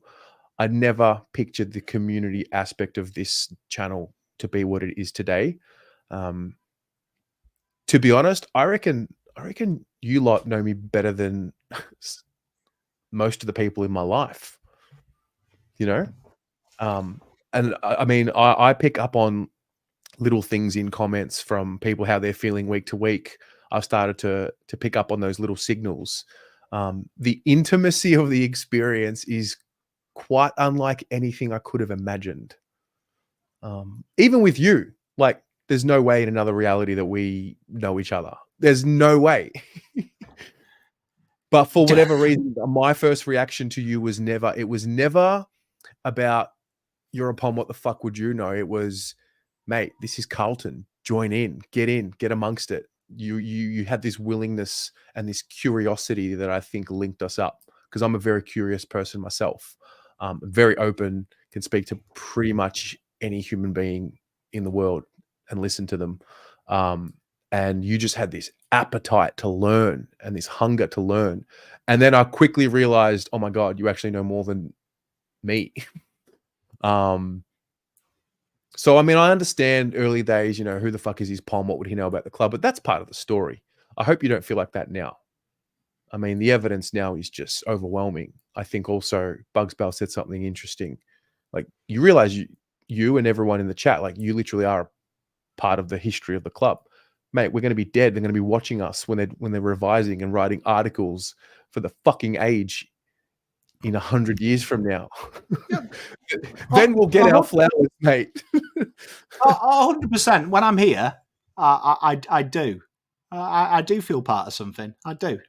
This is home. When I'm here on the camera with you guys and girls, I found my people. I found my people. Yes. So even though I'm in a foreign country, away from everything that I know and everything that makes me feel safe, this is my home from home. This is where I belong. So yeah, I mean, it does dawn on me sometimes. Like my father-in-law mentioned that to me. Like when we win a flag, he was like, "You will be the only person in Carlton history that will have documented their journey watching the game from being shit to good." Correct. He was like, "You do realize that you will be the only one." He was like, the last drought was what, 21, 22 years ago? He was like, we just have stories in bars about it. He was like, people will be able to literally tune in and go, fucking hell, Pom sat through a 90-point loss. Do you know what I mean? Oh, fucking hell, Pom punched a wall when Bryce Gibbs got cheered off. Do you know what I mean? But he was like, then they can flip and watch you winning the final. Yeah, like, correct. Winning the final and be like, fuck. And he was like, and then, like he says to me, no one can talk about this is what it's like. Then they can experience it and taste it and be like, okay, so it is meant to be shit. It is meant to be fucking hard work. They called us a shill. They called us a shill. They still call us shills, bro. They still call it. I remember 2021. I think my biggest panic set in because 2021 was the first time I started resigning myself to the fact that it was never going to happen. Which sounds stupid now, but I panicked. I also thought Cripps was leaving, so I started getting angry at Cripps. But I mean, you know, the whole journey and the evidence is there of learning and growth. And I mean, really, the whole story of this is making mistakes to get as good as we possibly could. I think sometimes people forget how hard this is. Like honestly, I've got a YouTuber at the moment who's growing really fast, and he's in my DMs, and he does some wonderful work. But secrecy is required. He wants secrecy, but we go back and forth all the time. And one of the things he says is that you look so comfortable doing it, and like I say to him, I make it look easy, bro. It's fucking hard. Like it's fucking hard. Like I said to him, we've made mistakes through here. Like I've said inappropriate things on this show. I've bagged players. I've fucking lost my rag. You've retired. I've screamed. You quit BA. Yeah, do you know what I mean? I've done it all, man. But you know what I have done? And I think that what is my secret, and if anyone's watching this, one of my greatest gifts is I own it when I make a mistake. And then I get better. Like I've never looked at mistakes as the end of the road. I've looked at mistakes as a chance for me to improve. And I sometimes watch some of my old content and fucking want to cry because I'm what the fuck was I doing? But a bit like the club, I've got better. Yeah. I've got better every year. And like I say, that's what drives me. It's this little fucking thing. Oh, you fucking camera. What is... Can you stop being shit? Right. It's this thing here. Like, honestly, like I said to the kid, just whenever you think of making content, remember two things, right? One, Grandad Pom, my pop, nearly died giving you freedom of speech. And number two, look at the badge of your club and remember that you're fucking representing them. So give them the content you expect to see on the field. And that's what drives me. But we make mistakes. I find it amazing, Terry, when people like go, like we had it the other week. Someone goes, round zero, Pom did a video with Terry and goes, if Matty always is Carlton's best small forward, like, we won't win a flag. And I'm like, okay, I did say that. I think you've misinterpreted how I said it, though. Like, I said it that he is just above average, and all teams have a superstar small forward, so the young kids should be looking at him. But I also didn't take into account that maybe Matty always gets better, which I didn't, right? But I'm like, it's amazing that you've picked on that. And like, I don't often reply to these, so I actually listed a list of 20 things I predicted at the start of the season that have come true. And was like, okay, now you found one thing. Where's my praise for these 20? And he was like, I was just saying, it was just bants. Like, he tried to flip it and be like he was just teasing and it was just a bit of humour.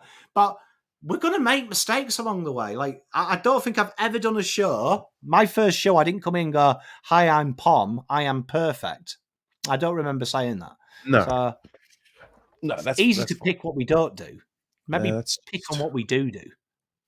Yeah. Wow.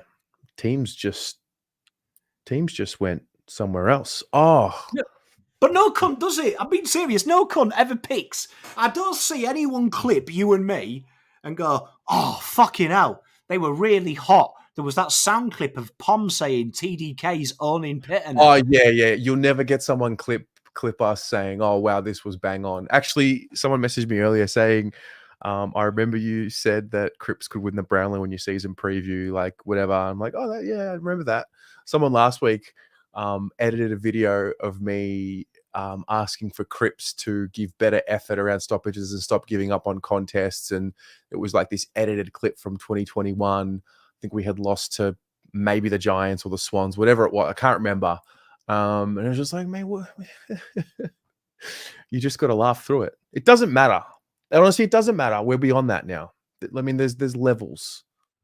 Yeah, and you've got to remember though, that, like, and I also say this, like, you've only got like someone reached out to me the other day and said like my content has changed and they hated me 2 years ago, but now they love me, and their reasoning was pretty sound because I was quite emotive back then. But like, you also realize we develop as human beings. Like, we develop as human beings. Like, we get engagement with the players. You get told stuff you've said that's got back to the player, and then you actually see the real life consequence. It is quite fucking hard sometimes being here. You know, it took me about 4 years to realize you fuckers in chat were real. Legit. Yeah. It did. Like, now, I really like Faz. Like, Faz yesterday came on the show and we talked about like, Faz is my rock in my life. Outside of my wife, Faz is my rock. And you know, the big thing though that Faz didn't mention is we have this thing called communication. Like, I can text Faz and say my life is on the ropes. Like, and that's where we are. We're fully exposed up here. This isn't easy. Trust me. Like I make it look easy and I don't react to much. Sometimes I do. But trust me, I want to react to every negative comment. Just so you know, if you are trolling me, there's things I want to say. There's things I want to say that I can't legally. No. Well, I think also, to touch on what you said earlier, I think I don't work for the club, but I represent the club, and so do you. And I think any word that comes out of your mouth on your channel, any word, I mean, I'm a little bit too invested, but I genuinely believe any word that comes out of my mouth about the club has to be respectful. And I reckon in the past, I just didn't have a handle on that. The gravity of it didn't hit me. And then once the gravity of it hit me, I was like, okay, fuck.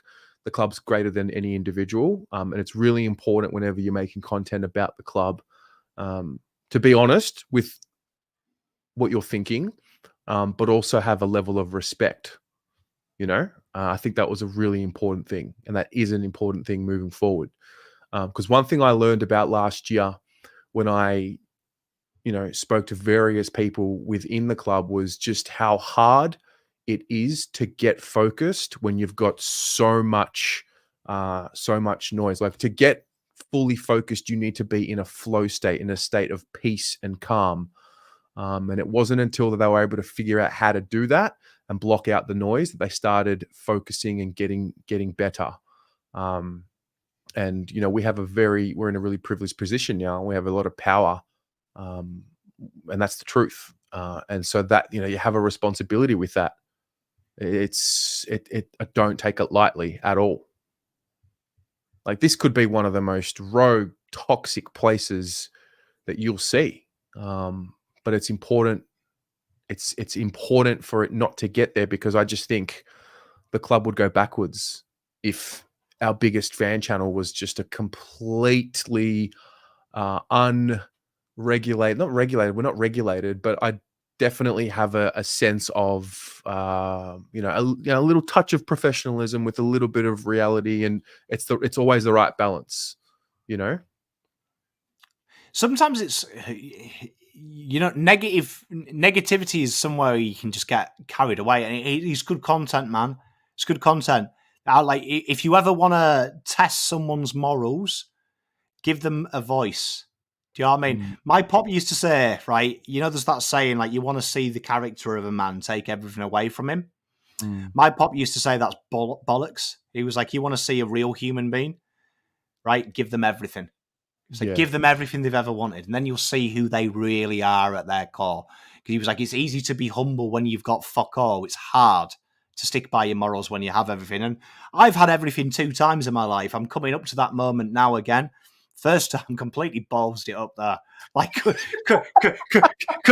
fuck the morals off quicker, could I? I was like, "Way, fuck you!" You know what I mean? And you know what? I've fallen into the trap at times. I've fallen into the trap. Do you know what I mean? That get more angry. And it was the trip back to England really cemented it when I was speaking to my mates and they were watching some of my content and they were saying, "This isn't you." They said to me, "You are the problem fixer."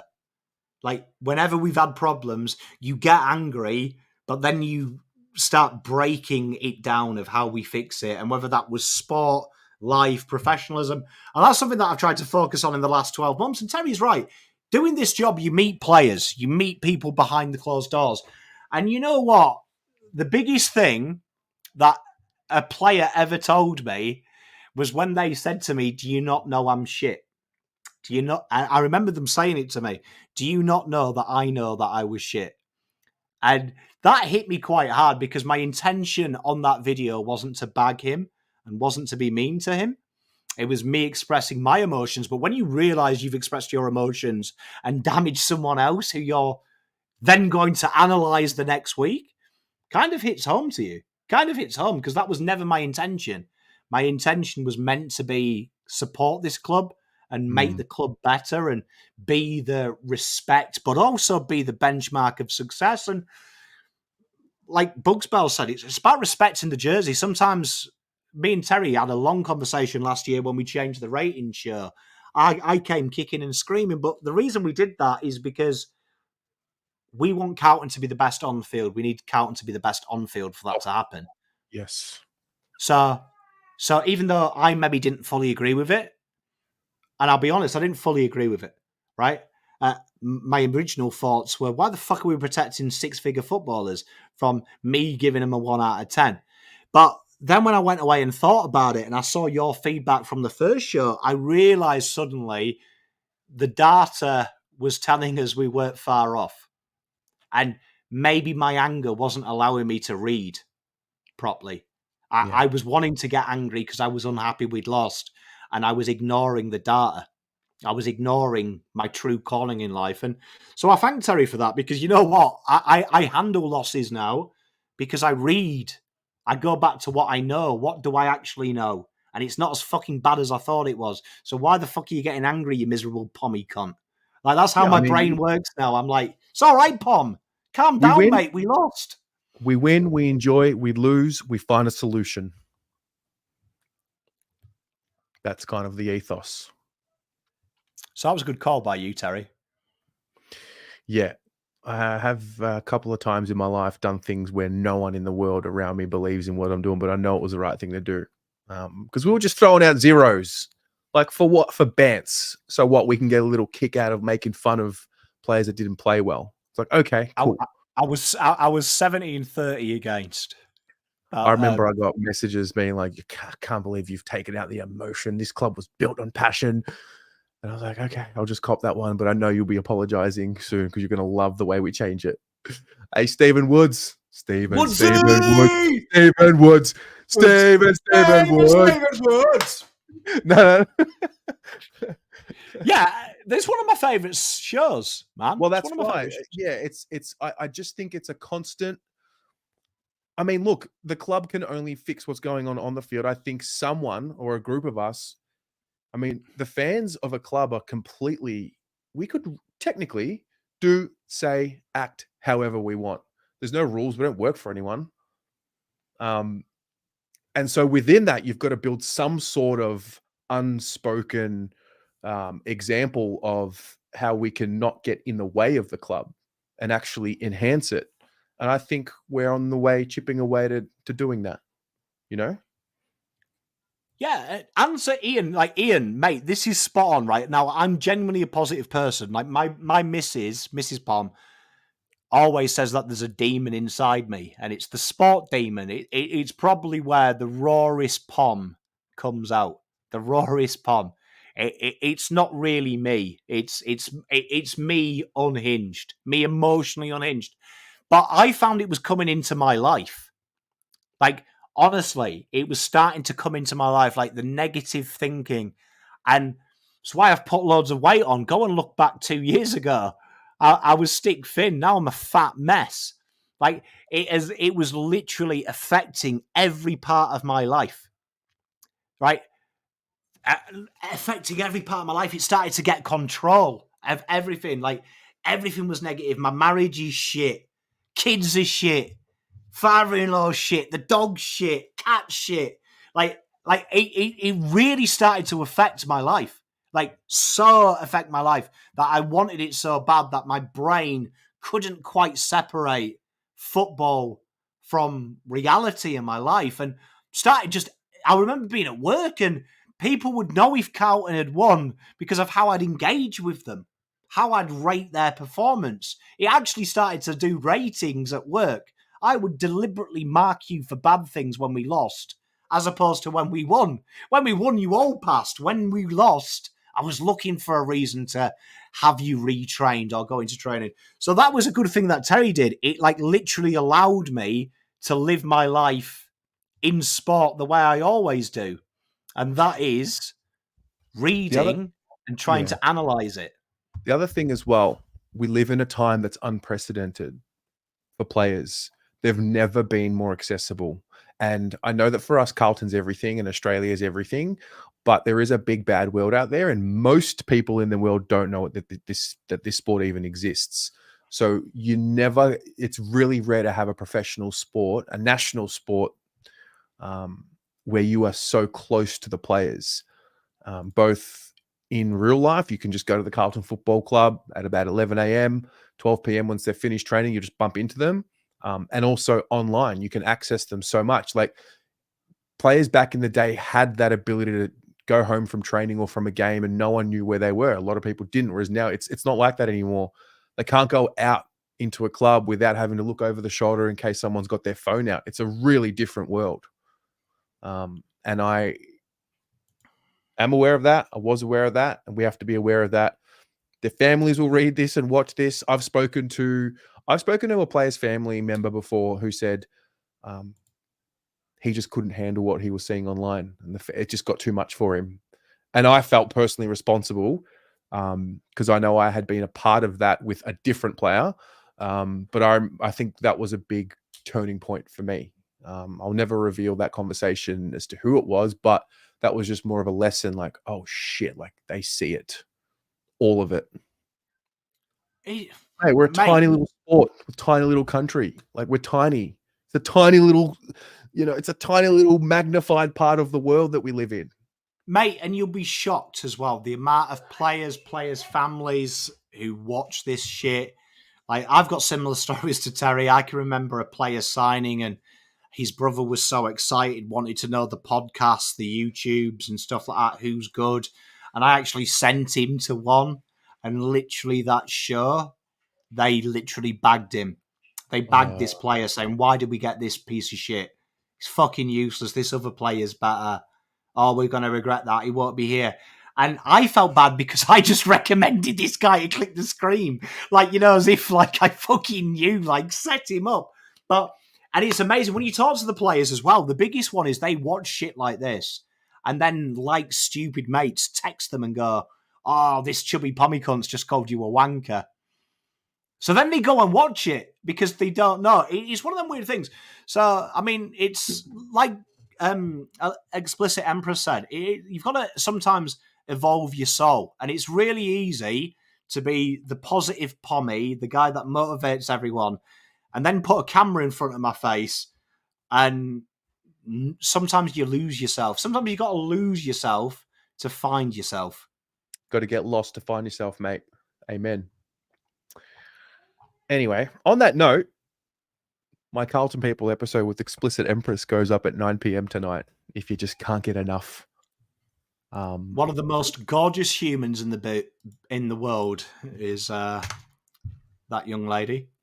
Yep, she is. You know what? I reckon that's us, guys and girls. That's us. That's been a bumper teams show.